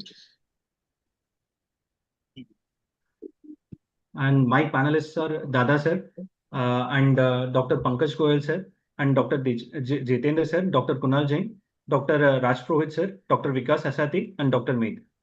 So with this, we quickly move on to the session. I hope my slides are visible. You have to do full screen. Yeah. So I hope my slides are visible. All my three panelists above discussed beautifully regarding hormone practice-changing abstract in each subset of breast cancer, hormone positive, HER2 positive, and triple negative breast cancer. Just a quick overview with regard to the past. When was the last time we've seen uptake in each of the setting in breast cancer setting? In, for example, HER2 positive breast cancer setting, the therapeutic change in first line setting happened with respect to pertuzumab in 2022. With respect to addition of CDK4/6 inhibitor along with hormonal therapy happened in from 2016 to 17. But with respect to triple negative breast cancer, additional pembrolizumab happened in 2020. What happened is in ASCO, there is going to be a shift in first line treatment across management of breast cancer across all the setting. That is what the key discussion which is going to happen today. With respect to that, we first discuss with respect to Serena 6 trial, which is in hormone positive breast cancer setting. Kripa Shankar sir has beautifully described with respect to camizestrant and CDK4/6 inhibitor. Especially, this is one of the phase 3 trial where they tried to monitor ctDNA based guided therapy, where they measured the level of ctDNA right from the starting from the baseline, and then every 2 to 3 months interval. Whenever there is onset of ESR1 mutation is there, they try to change the line of therapy and they randomize between the two arm of the study design. And there he has beautifully described there is change in benefit in terms of both PFS as well as PFS2. With this, quickly we go on to the discussion. Just before going for the Serena 6 trial, what is the current practice in our situation? What is the percentage of NGS testing with respect to hormone positive breast cancer setting? Jitendra sir, you would like to take this question? Usually in first line, we start off, and if patient is affordable or if we suspect that is a young breast cancer, probably in those cases, we will try to do NGS. But now with the data of Serena, probably we can try to do the things in upfront line with CTCs. Yes, sir. Sir, Viswa sir, what is the percentage of, are you comfortable in doing liquid biopsy? Because here in Serena 6, they prefer most of the time liquid biopsy for testing. And any thought process on doing liquid biopsy for this scenario, or you would like to do So conventional with... normal practice in a HR positive. So it was BRCA and PIK3CA, and then subsequently we added ESR1. So there are very few patients or occasional patients who has down the line, they have progressed poorly. We are doing an NGS. So most of these like PIK3CA, BRCA, even ESR1, so all this can be done as a liquid biopsy because they are almost in concordance with the paraffins. Yes. So yes, we sir, what is the trend, sir? How much amount of patient during the time of progression you consider practicing your scenario at the moment, sir? So as I said, so these are three things probably I am doing it. So rest probably I don't know. So because now with the evolution of understanding of these cancers, so probably we'll pick up more different mutations where probably either they go into a clinical trial or they go into a different. So as a broad spectrum CGP or an NGS like lung and many others like colorectal cancers. So in my practice, I've not been doing in breast cancers. Okay, thank you, sir. Thank you. And any of the panelists willing for doing this kind of NGS testing or specific testing for RT-PCR? Anyhow, when patient progress on anyhow AI plus DK4 inhibitor, we all do probably liquid-based FIT testing at least for eligibility of a Pivecto type therapy. So that all we do. If biopsy is feasible, we do through biopsy. As in our setup, if bone only mets are there or probably patient is not going for biopsy, probably in those cases, liquid biopsy is the only thing which we are having right now. So probably Yes, sir. everybody. Yeah, it's true, so true. Liquid biopsy is one thing which comes in handy because most of these patients are having bone only metastasis, or most of the time they are elderly to go for a biopsy. That is definitely true. And other question I would like to ask here is, what's your opinion with respect to switch maintenance in this scenario? Whether it with respect to changing the line of hormonal therapy or with respect to changing the line of CDK4/6 inhibitor, what is your current practice? Sir, Dr. Vikas Asati is here. Yes, I'm here. Yeah, yeah. So, what's your opinion with respect to switching maintenance in this scenario? So I think they have changed the hormonal agent. So rather they continued with the CDK4/6. Yes. So like in practice also, we would like to do the same. Okay. But again, like to follow this trial, doing the repeated NGS, that too is liquid. It's not feasible practically, at least in our scenario. We can do on progression, but following while patient is not progressing radiologically, just to do NGS to find out the ESR1 mutation, not practically feasible. I do agree with Dr. Vikas sir, and we will dig into more detail why it is practically challenging in our scenario.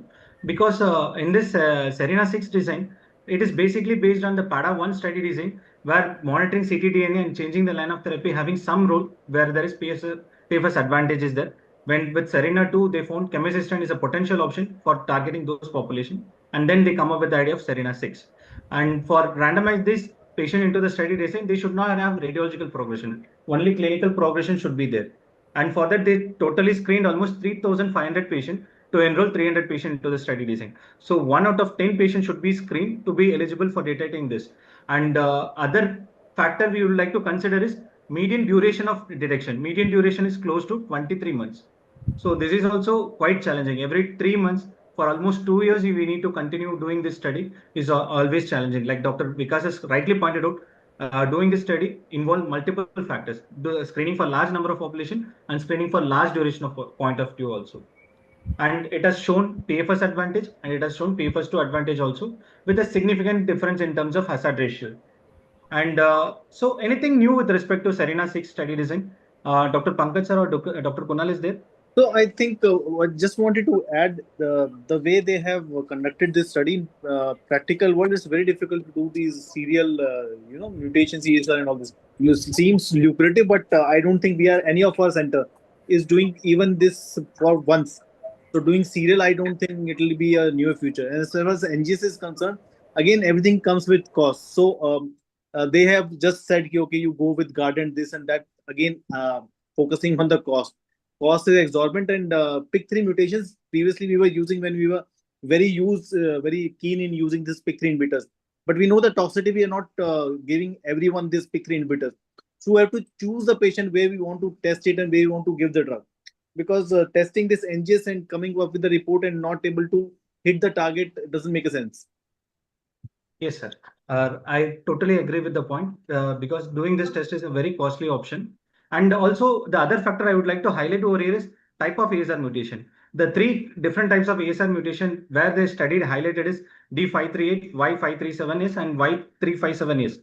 But with respect to review of all other journals with respect to different types of ASR1 mutation, there are several other mutation happens across these mutation also. So what happens with respect to these mutation? Like in EGFR mutation, we see osimertinib works in certain subset of mutation doesn't work. But like the same scenario happened with respect to ASR1 mutation, it is still a great question mark.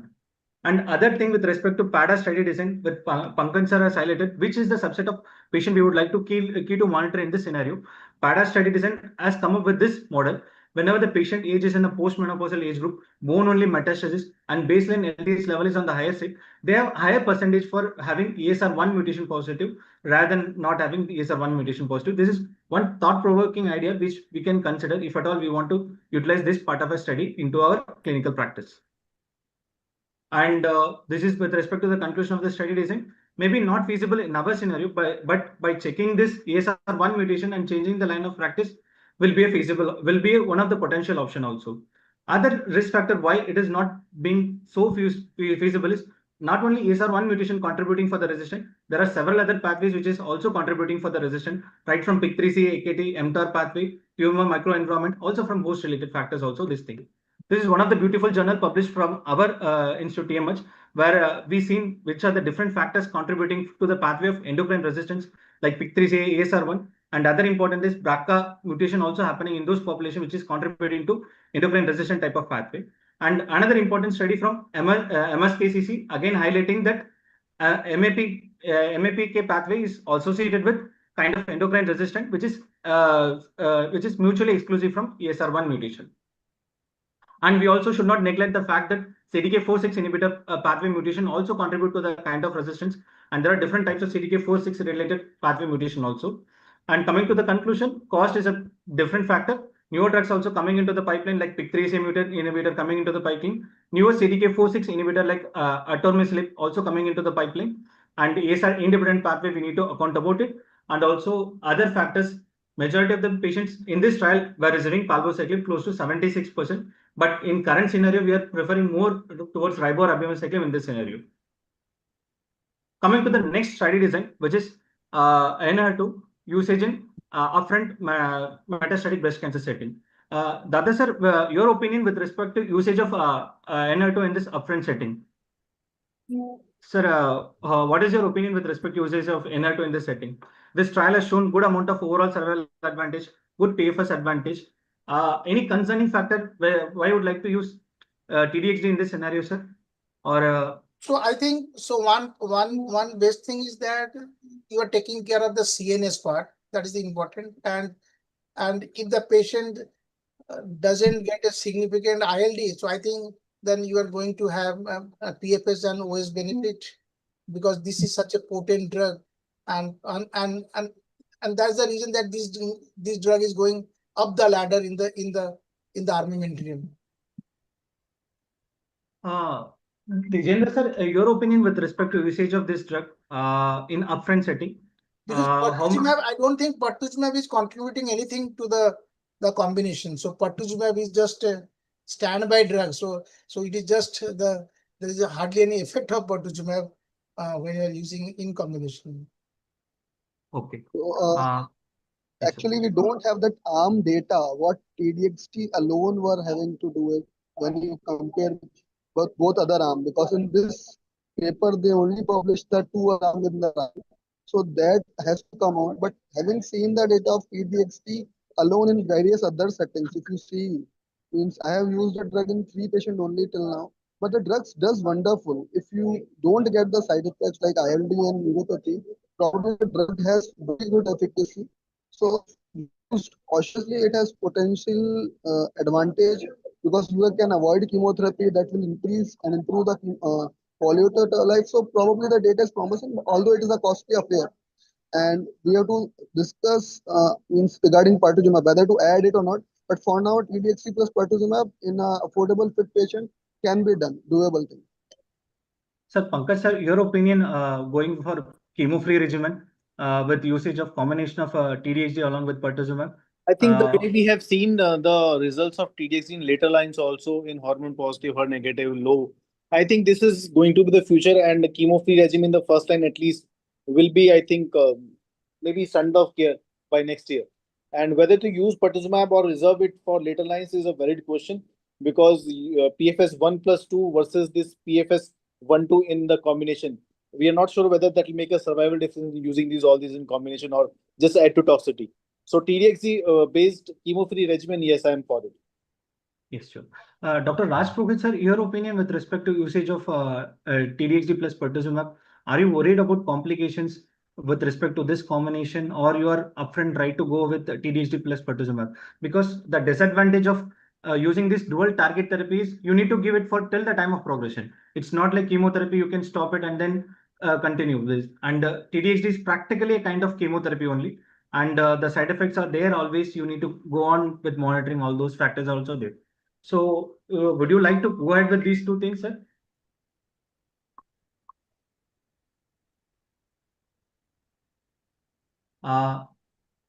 Dr. Raj Purohit sir, Dr. Sajan Raj Purohit sir, or Dr. Vikas, you would like to take this question?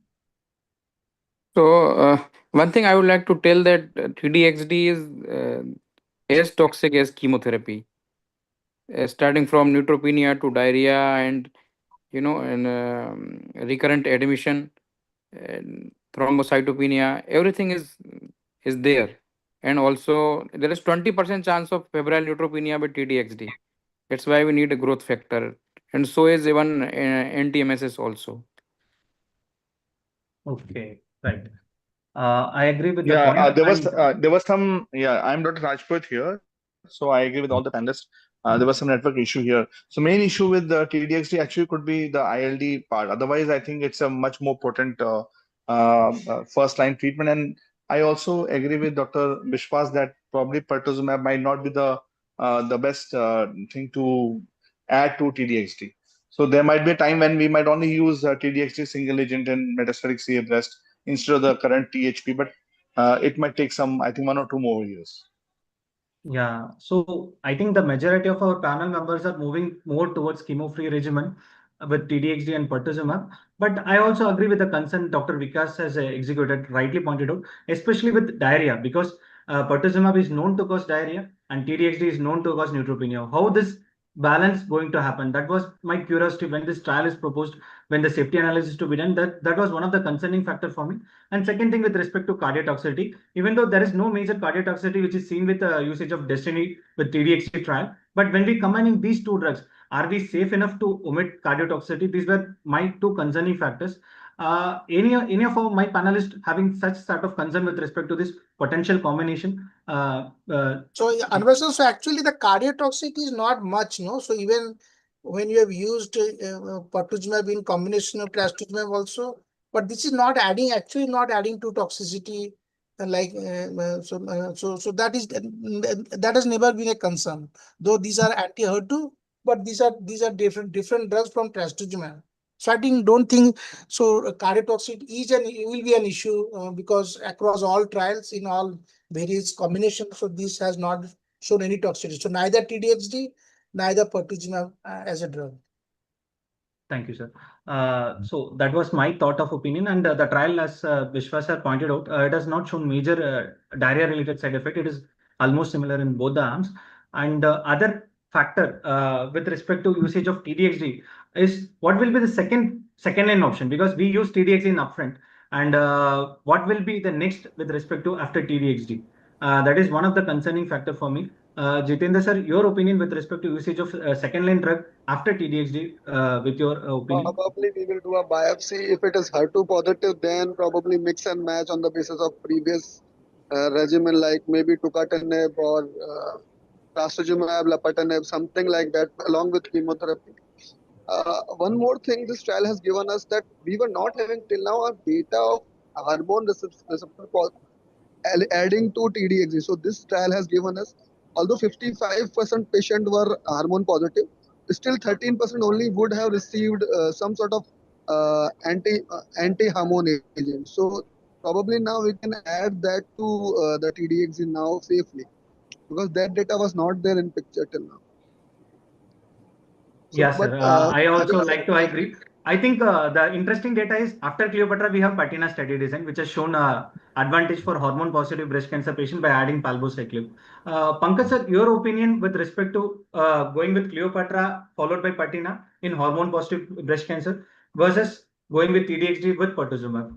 What's your opinion? I think I'll go with TDXD first, and then I'll use any of these agents. Now, what should be the best second option?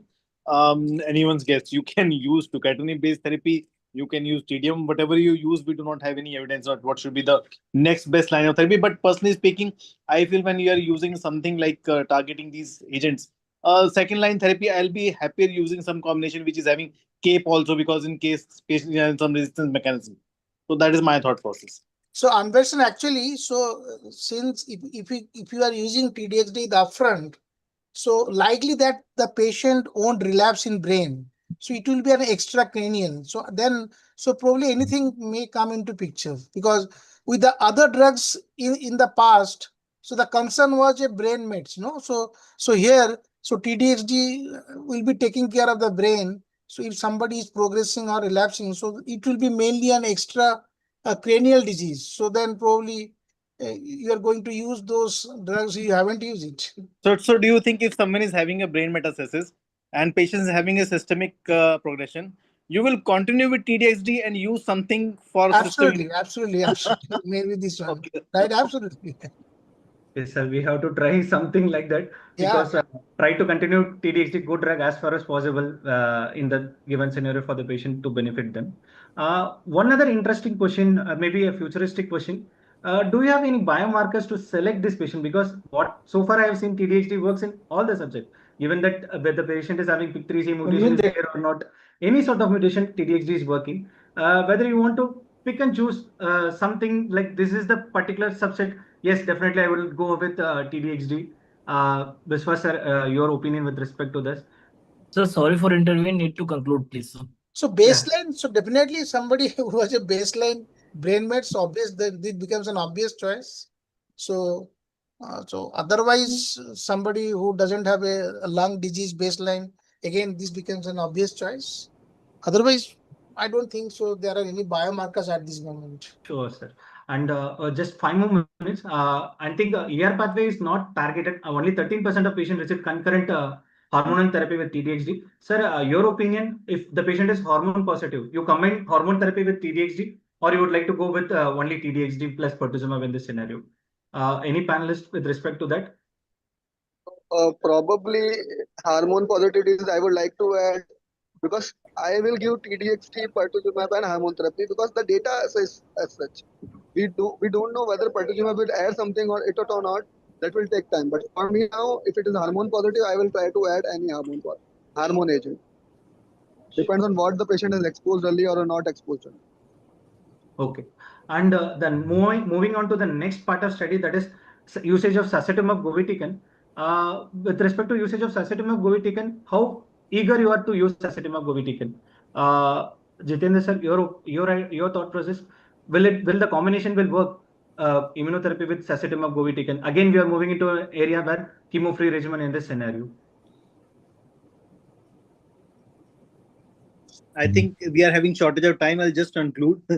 Before using this in first line, I think we all want to use first it in second line. Once we have experience with this drug in second line alone, then we'll have courage to use it in first line with combination with pembrolizumab.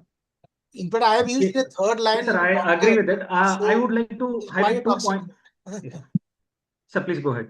No. So I have used in the third line for a doctor who was a triple negative, and if somebody has an ascites or a pleural effusion, so then my God, so you need to use a GCSF, otherwise there is very bad neutropenia, and my patient succumbs. So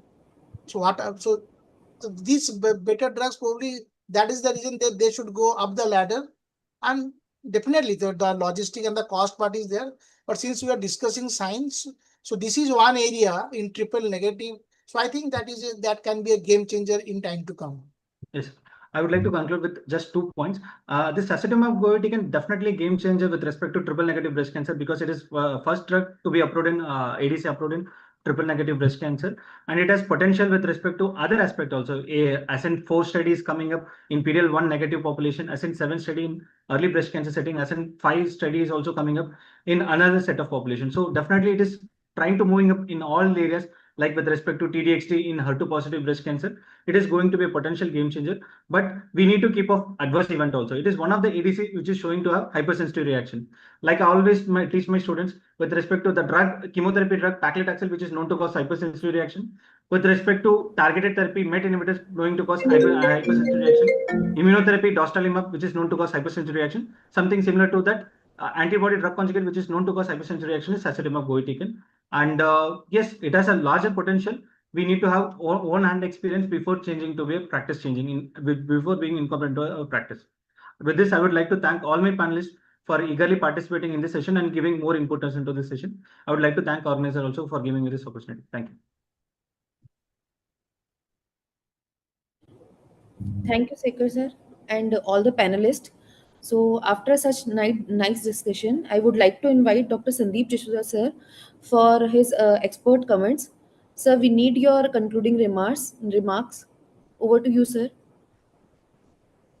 So thank you very much, our organizer, for giving an opportunity to conclude this session. As today we discussed 3 private trials, Serena 6, Ascent 4, and Destiny Breast 9 by our eminent speaker of the India, Dr. Kripa, Dr. Ghansham Vishwas, and Dr. Vikas Talreja, representing the ongoing evaluation of personalized treatment in HER2 positive and HER2 low metastatic breast cancer. These data not only reinforce the importance of molecular profiling, but also push us to rethink traditionally how we categorize the HER2 breast cancer.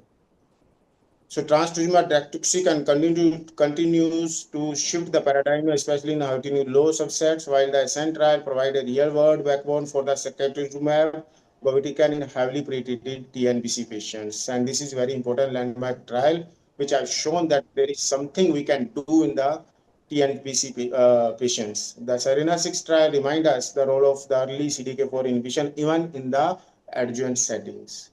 As an oncologist, it's our responsibility to translate these advances into the accessible evidence-based care particularly within the resource constraints city like countries like our Indian and other developing countries.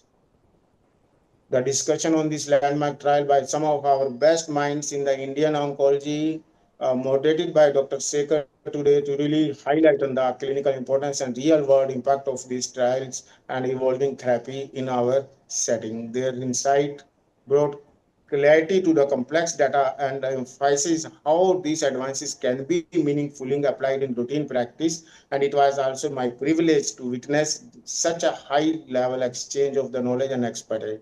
And thank you very much, organizer Dr. Sumani sir and Dr. Uh, Lalit Mohan sir, for giving me an opportunity to be here with you and with such kind of interaction with such kind of intelligent minds of the India. Thank you very much, sir, again, and have a good night. And thank you very much. Have a good evening. So now moving forward, I would like to invite Dr. Siddharth Kumar Sahai sir. He is Director and Unit Head, Venkateshwar Hospital, Delhi. Sir will talk on transform the journey of your HER2 positive breast cancer patient. Over to you, sir. Thank you. Thanks for the organizers and Rosh for giving me the opportunity. The slides are given by Rosh. So a very good evening to all. My talk is mainly on the transforming the journey for this positive breast cancer patient. And next slide, please. So we know the Perjeta and Herceptin combination has transformed the treatment landscape and the standard of the care for the patient with HER2 positive breast cancer, not only in the metastatic setting, but also in the neoadjuvant and adjuvant setting. In the neoadjuvant setting, there was a study, Neosphere, which after adding the pertuzumab to trastuzumab and chemo, has significantly improved the pathological CR, which ultimately transforms into a better overall survival and disease-free survival. The pathological CR was increased from 31 to 49%. In adjuvant setting, affinity trial told us that addition of pertuzumab to trastuzumab and chemo, especially in the node-positive patients, has decreased the risk of recurrence or death by 23%. And also this was supported by Bernice trial. Petra study, as we already have discussed in the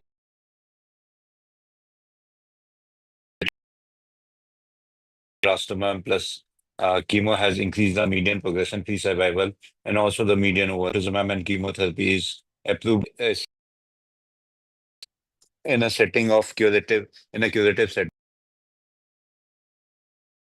Patient in setting the newly diagnosed HER2 positive patient, the patients who have tumor more than 2 centimeters or node positive tumor undergoes neoadjuvant chemotherapy with pertuzumab, trastuzumab, and a chemotherapy followed by surgery. If patient got the pathological CR, we can continue pertuzumab, trastuzumab. If there is some residual disease, we have to go with the TDM1. And patient who has go upfront surgery, those are the patients who are less than T2 and are node negative. And if there is a node positive disease in these patients, we'll use pertuzumab, trastuzumab along with chemo.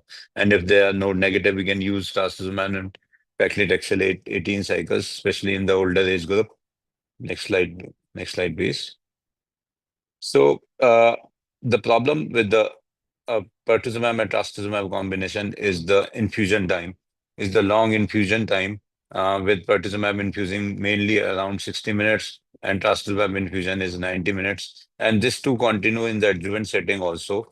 And in addition to the transfusion, the time, the placement of a central catheter, which may be Hickman or which may be chemoport, is also there. The patient has to have either of these two, which had additional cost, and definitely we need some additional training for maintaining them also.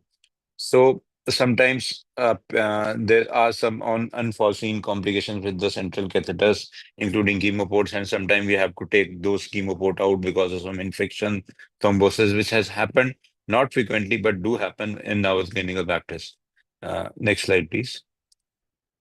So to overcome all these problems, there's a FESGO, which is the first formulation of combination of two monoclonal antibodies, pertuzumab and trastuzumab, in which it is given via subcutaneous injection and contains the same antibodies as approved.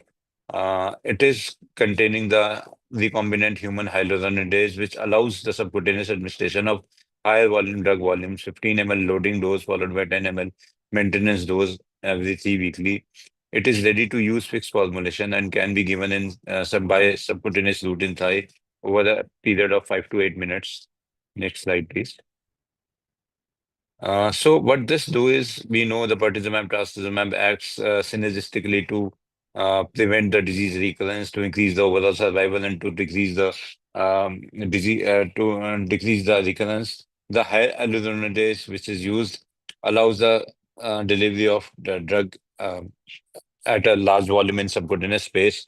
It increases the permeability of the subcutaneous tissue and allows drugs to enter into systemic circulation. And the effect of this increased permeability is also temporary. It resolves back to the within 24 to 48 hours. So it does not harm the subcutaneous permeability and cause any other side effect because of this. This is the important advantage of using the human hyaluronidase for this for administration of the pertuzumab and trastuzumab combination subcutaneously. Next slide, please. This is the Federica trial in which the non-inferiority of the pharmacokinetics of the subcutaneous administration of pertuzumab and trastuzumab was compared with that of the IV pertuzumab and trastuzumab combination. There were two arms. The chemo regimes were up to investigator choice whether this was dose dense 2 weekly arm or the 3 weekly AC followed by docetaxel or dose dense AC followed by dose dense paclitaxel. One arm has both pertuzumab and trastuzumab IV, and the other arm has fixed the combination by subcutaneous administration followed by surgery and followed by the use of same IV or oblique subcutaneous administration follow-up. The stages were from stage 2 to stage 3C. The primary endpoint is the pharmacokinetics of the pertuzumab in serum before cycle 8, and the secondary endpoint was the pharmacokinetics of trastuzumab before cycle 8 and pathological CR, and followed by invasive disease-free survival, event-free survival, and overall survival. Next slide, please. So what they found is the pharmacokinetics of the subcutaneous drug was non-inferior to IV drugs, and it was non-inferior and can be used. Next slide, please. And the pathological CR was also comparable in both arms, and irrespective of definitely the pathological CR arms was more in patients who were underweight. But otherwise, if we handle the whole population as one group, the pathological CR was almost same in intention to treat treatment, in which the subcutaneous arm showed near equal patch CR as compared to IV drug formulation. Next slide, please. The side effects was also comparable, whether it's with grade 3 serious adverse events. The death was about 1 in both arms, and the discontinuation rate was also similar in both arms. Next slide, please. The alopecia, nausea, diarrhea were all comparable in both arms, so there was no increase in the side effects when we use subcutaneous route to administer these drugs. Next slide. So cardiac dysfunction, everything was comparable in both arms. So there was not much of differences and much to choose between the two arms when it comes to the side effects. Next slide, please. So pharmacokinetically, the fixed drug combination which was given subcutaneously was non-inferior to the IV one. The pathological CR was almost nearly identical and was consistent with the previous data. The safety profile of the fixed dose subcutaneous drug was also comparable to that to IV drug combination. Next slide. Finance SCA study, a phase 2 study in which they assess the patient preference. And what they have given is they give a NACT with the standard NACT IV drug, followed by once they achieve the PET CR, the patients were randomized into two groups. One received 3 cycles of IV pertuzumab and trastuzumab, followed by subcutaneous arm, and the other arms initially received subcutaneous, followed by pertuzumab and Herceptin, trastuzumab IV. And after the 6 cycles, the patient was asked whether they will prefer the subcutaneous arm or the IV arm. Next slide, please. And this study found that more of patients preferred the subcutaneous administration of the drug. The main reason was less time in clinic, more comfortable during administration. They were able to do their daily routine activities more easily. And 87% of these patients choose the subcutaneous uh, route of administration of this drug. Next slide. The treatment has no impact on the interaction between the healthcare professional and the patient. The most patient rather have more time to talk to their healthcare professional in pertaining to their side effect management, in pertaining to their other problems, as in subcutaneous arm as compared to IV arm. Next slide, please. So also there was difference in the preparation of these two drugs whereas the Fesgo needs only 5 minutes to prepare, the other two drugs needs at least 15 to 20 minutes to prepare, and administration also needs more time in IV preparation as compared to subcutaneous arm. So the healthcare professional do feel that the giving subcutaneous drug is easy to manage by them also. Next slide, please. So the main reason of choosing the subcutaneous preparation is less time in clinic, more comfortable during administration. Patients were more satisfied with the drug administration. The healthcare personnel are also more satisfied in that there is less time to prepare it. There is less drug wastage. So this is generally well tolerated, and there is the safety profile was also in the line with the IV regime, and also the effects were also comparable when compared to the IV drug formulation. Next slide, please. This one also a randomized study in which they studied the resource utilization. Mainly, the question was asked with the healthcare professionals and also with the patients to know what was the time saved, or how was the resource utilization was there, and how well was the safety and tolerability of this the treatment of subcutaneous as compared to the IV preparation. Next slide. So everything, whatever they found that the time per cycle was less in subcutaneous arm, the drug wastage was less in subcutaneous arm.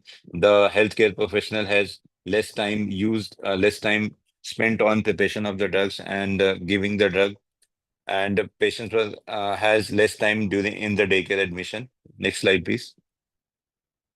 So all these graphs shows it was the time saved, and it was convenient to use with a less drug wastage when the subcutaneous arm was used. Next slide. Next slide. The adverse effects are next slide, please. So the study showed that there is a significant time saving in for both the patients and the healthcare professionals when the IV drug is compared to subcutaneous drug administration. The subcutaneous was easy to use with less time. The use of several medical consumables was also decreased. The drug wastage was also decreased. The study treatment the subcutaneous was well tolerated, and the safety profile was almost same. And the taken together, the efficacy, the safety, and the patient preferences shows that data are in favor of the subcutaneous administration of the combination of pertuzumab and trastuzumab than IV. And of course, there are many other advantages like we can avoid chemoport and other IV central catheters. Next slide. So the effect of giving the subcutaneous drug has multiple advantage to many people. Like pharmacists, they have decreased time consumption, they have decreased compounding, costing, reducing wastage. The time used was less. The oncologist has they have more time to interact with the patient. The time by the patient time spent in the daycare is less. They have less use of IV care, central catheters, including chemoport, and the cost is less. The drug wastage is less. So there are multiple factors and multiple impacts of these things. Next slide, please. Shorter administration of time and observation time reduce the burden on the patients. It has less invasive administration, easy to use. Fixed drug formulation reduces the risk of dosing errors and decreases the drug wastage. There is a reduced time of required for the drug preparation, and the safety profile is almost same. So it provides benefit in the cost, time, and reduction of the patient and healthcare professionals. So it ultimately is a win-win situation. So it can be used efficiently in our setup to decrease to give the advantage to the patient as well as the people involved in the patient care. Next slide, please. So thanks a lot for the patient listening. So this is a new future, and we should be doing whatever is best possible for our patient. Thank you, and a good night. Thank you, sir, for the wonderful presentation. Now, I would like to invite Dr. Abhishek Anand, sir. He is Senior Consultant and Head of Department in Medical Oncology, Paras Health, Patna. Sir will talk on trastuzumab deruxtecan for treatment of HR positive, HER2 low metastatic breast cancer and HR positive, HER2 ultra low metastatic breast cancer. Over to you, sir.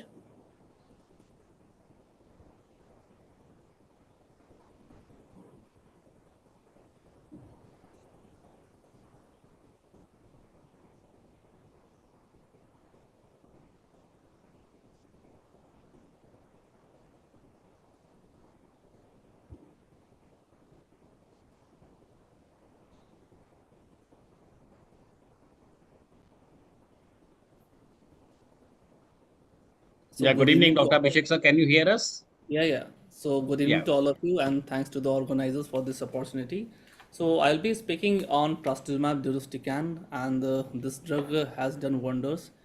So we'll be speaking the role of trastuzumab deruxtecan for the treatment of HR positive HER2 low or HR positive HER2 ultra low metastatic breast cancer. So this is the overview of my presentation, coming first to introduction and background. So majority of HR positive HER2 negative MBC express clinically meaningful HR2 level of hormone HR2. Guidelines recommend assessment of HER2 status in all newly diagnosed patients with breast cancer and those patients who develop metastatic disease. So if you see the overall breast cancer patients, hormone receptor positive patients and HER2 negative comprises somewhere between 60 to 70% of all the patients, and we can further subdivide into the categories based on the membrane staining of the HER2 receptor.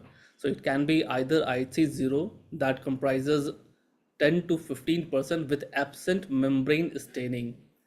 Then it can be either membrane staining with IHC0 that is considered as HER2 ultra low that comprises between 20 to 25%, and then again it can be HER2 low that is considered to be IHC1 plus or IHC2 plus with the ISH negative, that is the most abundant of all the three subgroup, and it comprises between 60 to 65% of all the breast cancer patients.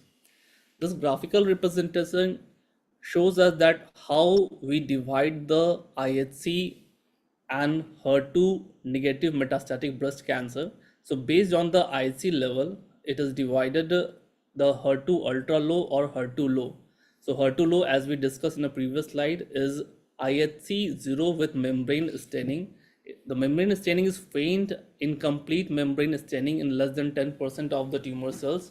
IHC1 is faint, incomplete membrane staining in more than 10% of the tumor cell, that is considered IHC1 plus, and IHC2 plus with ISH negative is weak to moderate complete membrane staining in more than 10% of the tumor cells. And this group of the patients, HER2 low, that comprises 60 to 65%, and HER2 ultra low that comprises 20 to 25% of all the patients, were included in the Destiny Breast 06 patients. So there is unmet need in HR positive HER2 negative breast cancer. As we all know, the current treatment guidelines suggest to use CDK4/6 inhibitor along with endocrine therapy in the first line setting for HR positive HER2 negative breast cancer. But beyond that, the PFS remains dismal. if we use the second line and beyond endocrine therapies, the PFS is somewhere between 5 to 8 months. And the trastuzumab deruxtecan has shown the patients in with HR positive, HER2 negative metastatic breast cancer, those who have been treated like 2 lines before, the median PFS is somewhere between 10 to 11 months. Also, the real world data suggests that there will be around 17 to 18% of the patients who will discontinue treatment after each line of therapy. Coming to the mode of action of TDXD, so it is a unique drug and have got a highly potent topoisomerase 1 inhibitor payload, and it has got 8:1 drug to antibody ratio with a tetrapeptide based cleavable linker. So what it does is that there is internalization of TDXD that leads to release of TDXD payload and subsequent cell death in the target tumor cells and neighboring tumor cells through the bystander anti-tumor effect. So what happens that the TDXD binds to HER2, it gets internalized. The linker is cleaved, releasing the topoisomerase 1 inhibitor, which is the cytotoxic agent, and then the membrane permeable payload results in the bystander anti-tumor effect, which kills the neighboring tumor cells as well. Coming to the Destiny Breast 06 study design, this was an open label randomized multi-center phase 3 study, and patients with HR positive metastatic breast cancer with HER2 low, which is defined as IHC1 plus or IHC2 plus and ISH negative, or HER2 ultra low were included. These patients with chemotherapy naive in the metastatic breast cancer setting. Prior lines of therapy, 2 or more lines of endocrine therapy with or without targeted therapies for metastatic breast cancer, or 1 line for metastatic breast cancer, and progression within 6 months of starting the first line ET and CDK4/6 inhibitor, or recurrence within 24 months of starting the adjuvant therapy. Patients were randomized 1:1 to receive either trastuzumab deruxtecan, the standard dose being 5.4 milligram per kg every 3 weeks, versus treatment of physician choice, in which capecitabine was given to 59% of the patient, nab-paclitaxel and paclitaxel in 24 and 15% of the patients respectively. Primary endpoint being the progression-free survival, and key secondary endpoint being progression-free survival in the intention to treat analysis for patients with HER2 low along with ultra low patients, overall survival in HER2 low, and overall survival in intention to treat patients. This is the demographic and key baseline characteristics, which were more or less well matched between the two groups of TDXD and TPC. Important point here is that patients with HER2 low, that was IHC1 plus, were the most abundant patients, comprising around 54% of the population. Then it was IHC2 plus with ISH negative, that was around 26% of all the patients, and IHC0 with membrane staining, that is considered to be HER2 ultra low, were comprising 17.4% of all the patients. Primary endocrine resistant patients around 30%, and stage 4 at the time of diagnosis, again around 30% in both the subgroups. So median lines of therapy given for both the TDXD and TPC arms were 2, and the previous therapy as ET monotherapy were 52% and 51%. Coming to the results, efficacy, safety, and health related quality of life. Coming to the primary endpoint, which was the PFS in blinded independent committee review for HER2 low patients. Here you can see the median PFS was 13.2 months for patients who received TDXD, and it was 8.1 months for patients who received the treatment of physician choice. So the TDXD demonstrated a statistically significant and clinically meaningful improvement in PFS compared with standard of care chemotherapy in the HER2 low group of patients. Again, in the intention to treat analysis, it was the similar TDXD 13.2 months and TPC 8.1 month. This was almost the similar as we had in the BICR review. Overall survival was not better in the TDXD arm, as around 20% of the patients in the TPC group went on to receive TDXD post-treatment discontinuation in HER2 low subgroup of the patients, and also around 17.9% of the patients in the TPC group went on to receive TDXD post-treatment discontinuation in intention to treat analysis patients. If you see the forest plot, TDXD demonstrated a consistent median PFS benefit across all the pre-specified exploratory subgroups. Coming to the PFS and OS in HER2 ultra low, and this was the pre-specified exploratory analysis. Here you can see PFS was again better for TDXD, it was 13.2 months, and in the TPC arm it was 8.3 months. OS was not significantly better for TDXD here, as many patients who had progression on TPC went on to receive TDXD here as well. So the PFS improvement with TDXD versus TPC in HER2 ultra low was consistent with results in HER2 low. Overall response rate and duration of response based on the BICR. Here you can see that confirmed overall response rate was significantly better for TDXD. It was 57.3% versus 31.2%, and the magnitude of difference was even higher in HER2 ultra low, where it was 61.8% for the TDXD and 26% for the TPC arm. So TDXD demonstrated a significantly higher response than chemotherapy, with over half responding versus 1/3 with the chemotherapy, and showed uniform efficacy across HER2 low and HER2 ultra low populations. TDXD also improved the PFS versus TPC regardless of the time to progression on the first line endocrine therapy plus CDK4/6 inhibitor or type of endocrine resistance. And the delay in the PFS2 was clinically meaningful in favor of TDXD in the ITT population and the time to tumor progression subgroup. Here you can see in the ITT population, again the TDXD had a median PFS2 of 20.3 months versus 14.7 months for the TPC arm. PFS by the measure of disease burden, irrespective of the number of sites and the local, whether it is a local or metastatic site, the benefit of TDXD was maintained as compared to the TPC. Safety profile of TDXD, it was more or less as expected from TDXD. However, it is important to note that TDXD, the duration was almost double as compared to the TPC.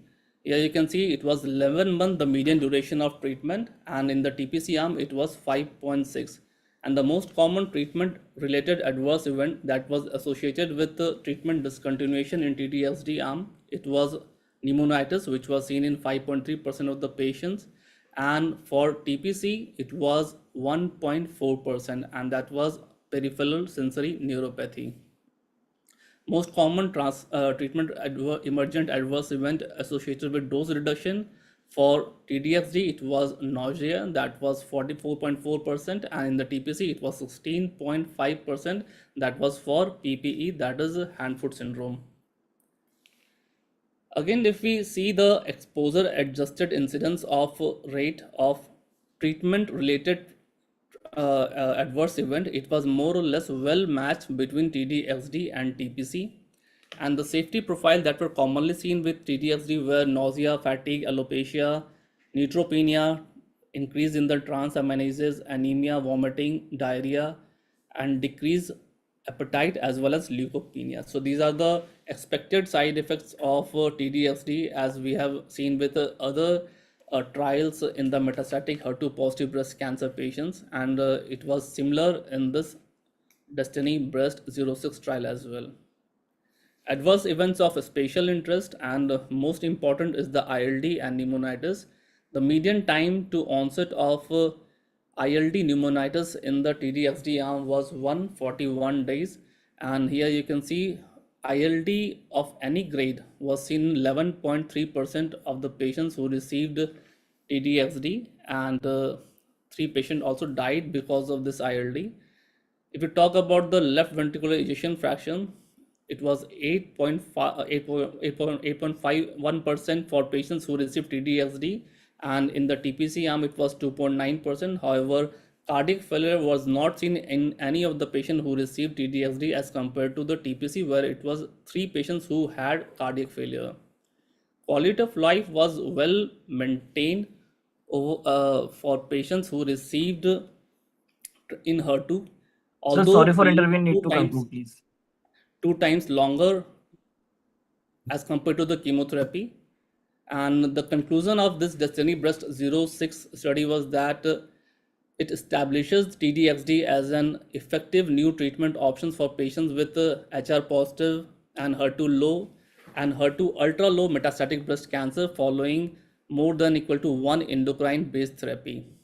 So these are the some adverse event management guides. Anti-emetic guidelines should be followed, and the ILD pneumonitis should be diagnosed upfront, and proper management should be done for these patients. So this is all about the TDXD in HER2 low and HER2 ultra low patients. Thank you. Thank you, sir, for the explanatory session.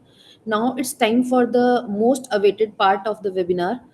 Most of the residents are waiting for the quiz. So I hand over the this part to the organizing team. So good evening, everyone, and I think thank you, Dr. Neha Madam, for moderating the sessions. Along with you, now we have with us Dr. Ankur Shah. Hi, Ankur. Good evening. Hello, sir. The stage is set for you, and over to you between you and Dr. Neha to drive this quiz. Over to you, please. Yeah. Thank you, Dr. Tarun. Tarun, sir, thank you so much. Hello, everyone. I am Dr. Ankur. So most awaited part of the evening, like Tarun sir said, that is the quiz time. Let's have some fun. I welcome you all for BCOS 6th 2025 quiz. To participate in the quiz, it's very simple. Allow me to take you through the steps. Open Kahoot app in your mobile phone. Your mobile phone would work as a keypad to punch in answers. So name of the app is Kahoot, Kahoot. Would take just 30 seconds to download this app. I would request everyone to be excited to participate for this quiz. Can we go on to the next slide? So today is the day 1 of the quiz. Tomorrow will be day 2. There are 10 questions to this quiz. Each question has 4 options. You need to choose the right option. You need to be quick and you need to be right to score the maximum points. Can we go on to the next slide? This is how the Kahoot will appear. Join in as a student. We'll soon share the game with you all.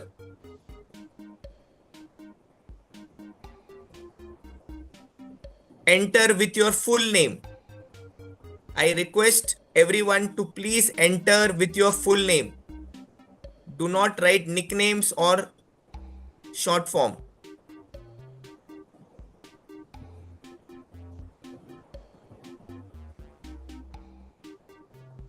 So there will be 3 winners and winners will get exciting prizes by the organizers. Now can we have the game pin on the screen?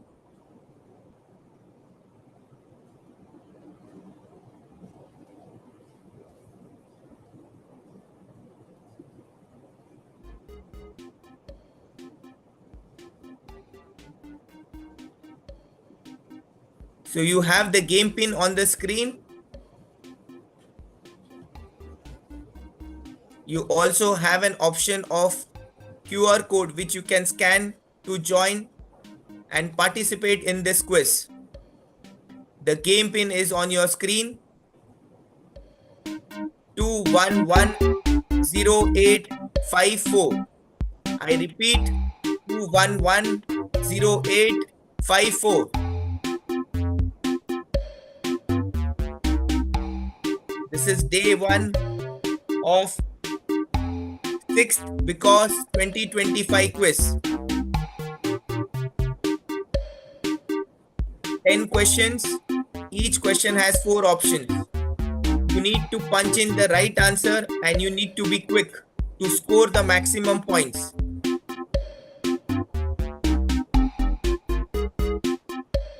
The pin is on the screen 2110854. 2110854. I would request everyone to please log in with your full name. No short form, please. No nicknames. There is somebody who has joined with Ordinary Boy, Dr. HP.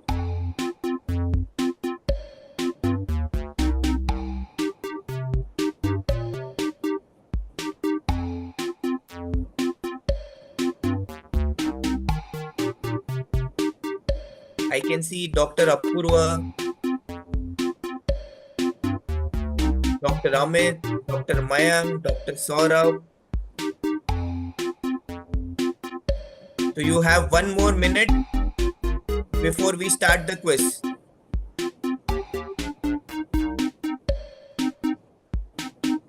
You can see a few more joining in. Dr. Rishabh, Dr. Uma, Sai Kiran.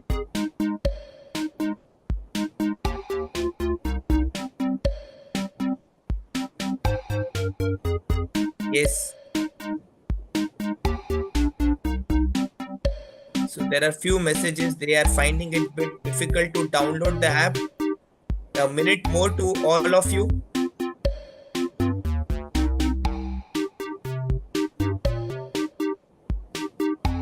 So I repeat, there would be 10 questions. Each question you would get 30 seconds to answer. So there are a couple of questions which have 45 seconds because of the length of the question. You need to be quick and you need to be right to score the maximum points. After every question and answer, explanation would be given by Dr. Neha.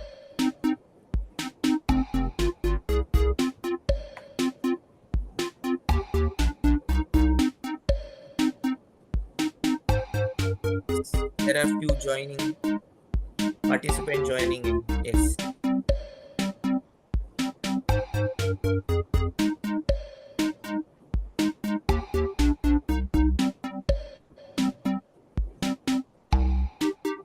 Dr. Neha, shall we start?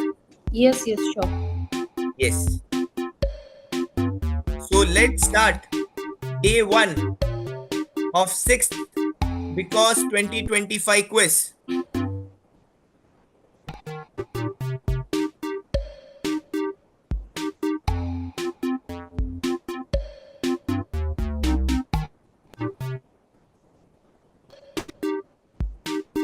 Please start the quiz.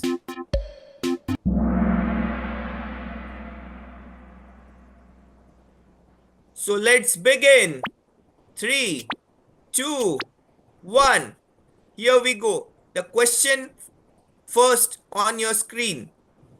Primary endpoint of phase 3 neo-adara study evaluating neoadjuvant osimertinib in resectable EGFR mutant stage 2, 3B non-small cell lung cancer is option A, overall survival, option B, pathological complete response, option C, major pathological response, or is it option D, disease-free survival? 3 seconds more to go.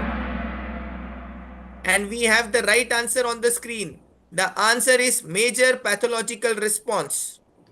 Dr. Neha, your take, why is it right? So, Major pathological response. So, option C is correct. The primary endpoint for the study is major pathological response, that is less than 10% of viable tumor after surgery.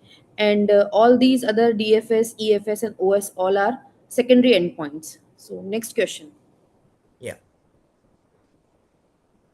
So, can we have the scoreboard on the screen? So, who leads this race? It's Dr. Santosh, followed by Dr. Rachel and Dr. Mayank. Can we move on to the next question? Question 2 on the screen. In the Neo-ADURA trial, what was the observed major pathological response rate in patients receiving neoadjuvant osimertinib plus chemotherapy?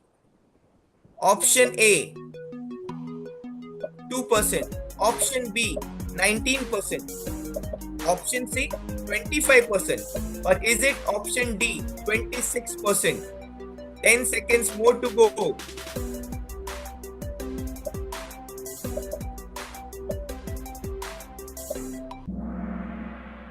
And the right answer is option D. It is 26%. Yes, So Dr. I Neha. think so yes. So I think maximum confusion is at around 1%. Some people are thinking option C is correct, and some people are thinking option D is correct.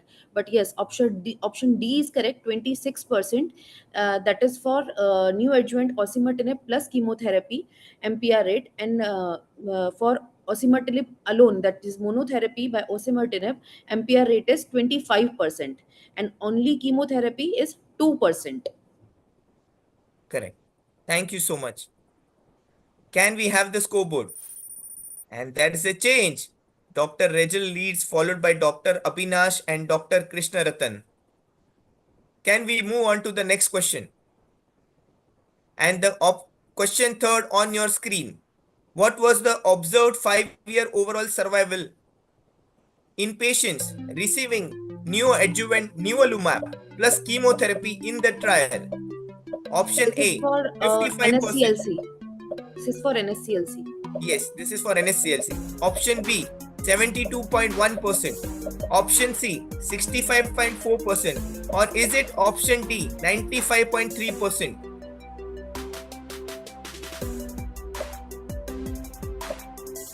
5 seconds more to go. And the right answer is option C, 65.4%. Yes, Dr. Nia. So yes, the overall 5-year OS rate for nivolumab plus chemotherapy is 65%, and only chemotherapy it is 55%. The difference is around 10% difference in nivo, adding the nivo in the with chemotherapy. Okay. Thank you so much. Yeah. Can we have the scoreboard? Oh, not much change. But yes, Dr. Krishna Ratan has the highest answer streak of 3. Can we move on to the fourth question? And the fourth question is on your screen.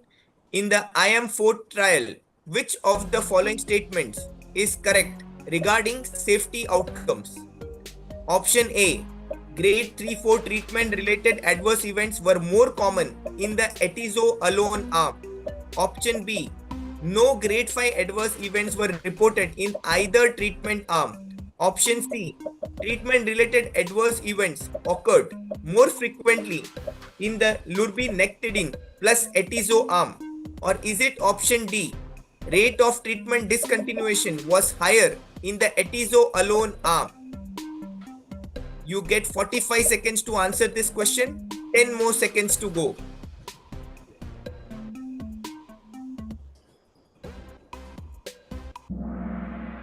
And the right answer is option C, treatment related adverse events more frequently in the lurbinectedin plus atezolizumab arm.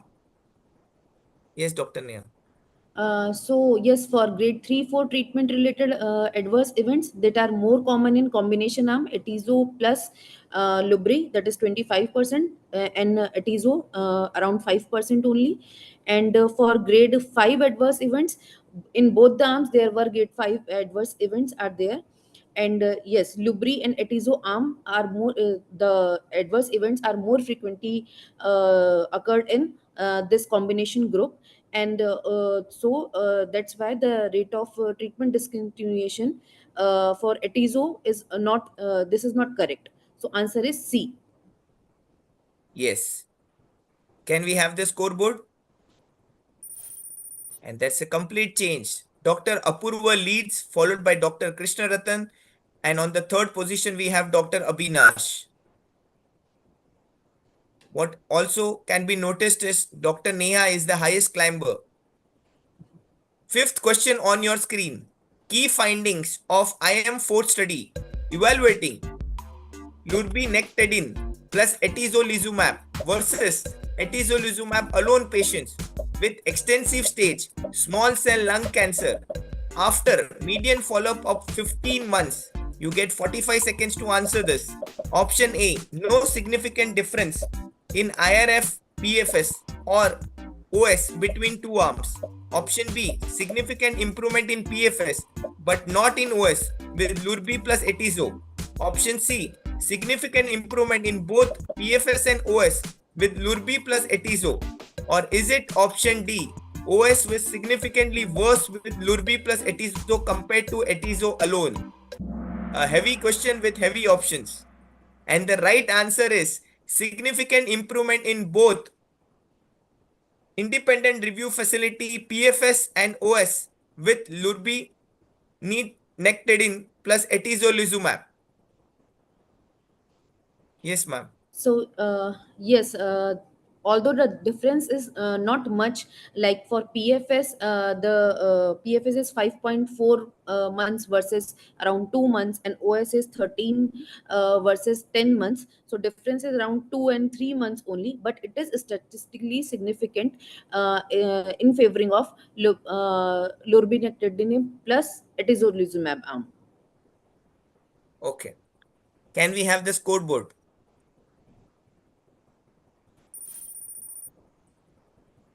No change. Can we have the next question? So we have completed 5 questions, 5 more to go. What was the median progression-free survival with trastuzumab deruxtecan in HER2 low metastatic breast cancer patients? Option A, 8.1 months. Option B, 10.5 months.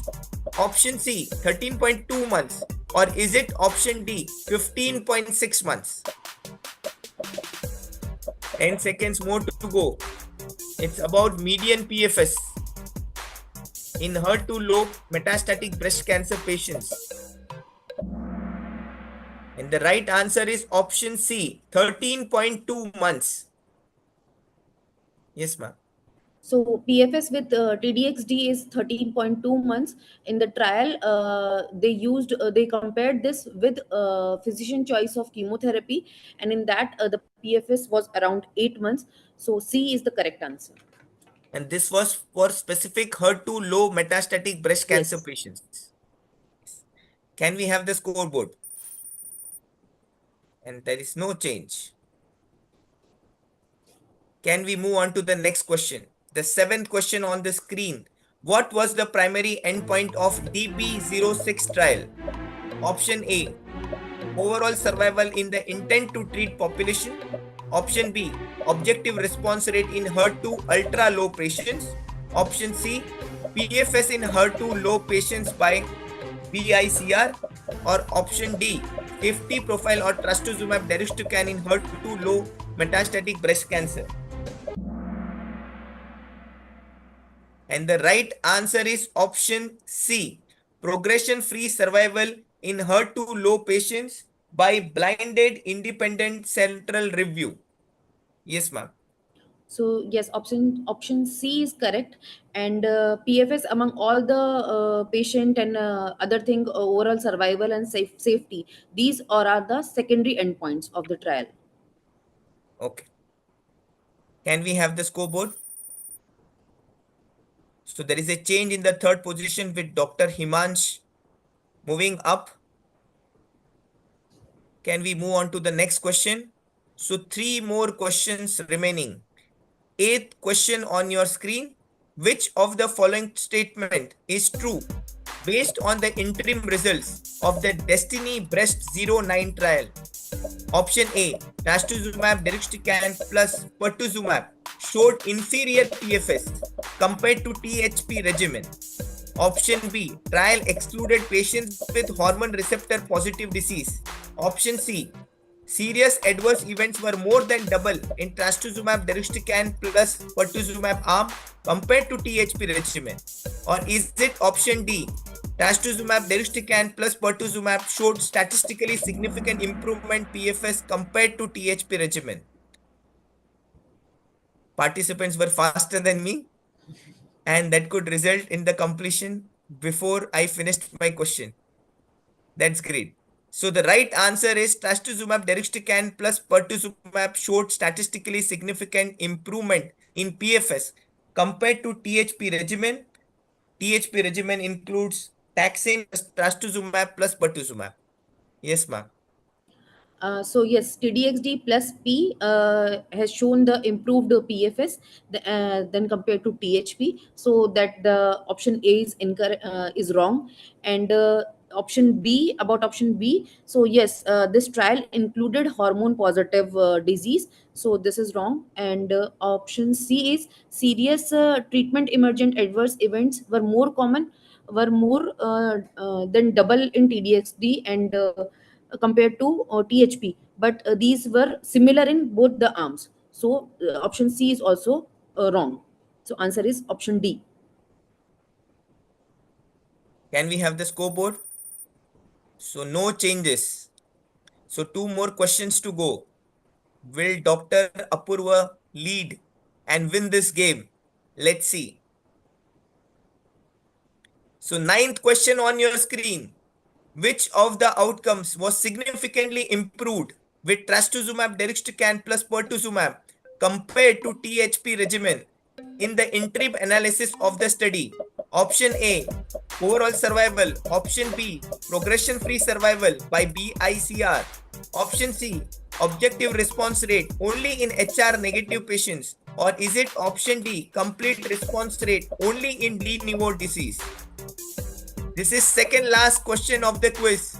5 more seconds to go. Dr. Apurva continues to lead. And the right answer is progression-free survival by blinded independent central review. Yes, ma'am. So yes, OS data is not mature for this study. So interim analysis is done at around 29 months, and in that progression-free survival is assessed. So this is the correct answer. Yes. Can we have the scoreboard? No changes. Would anybody challenge the position of Dr. Apurva on the first, Dr. Regil on the second, and Dr. Himansh on the third? Moving on to the last and the final question of 6th BCOS 2025 quiz day 1 on your screen. What percent of patients receiving trastuzumab deruxtecan plus pertuzumab experienced adjudicated drug-related interstitial lung disease or pneumonitis? Option A 1%, option B 12.1, option C 5.2, or is it option D 25%? 10 seconds to go.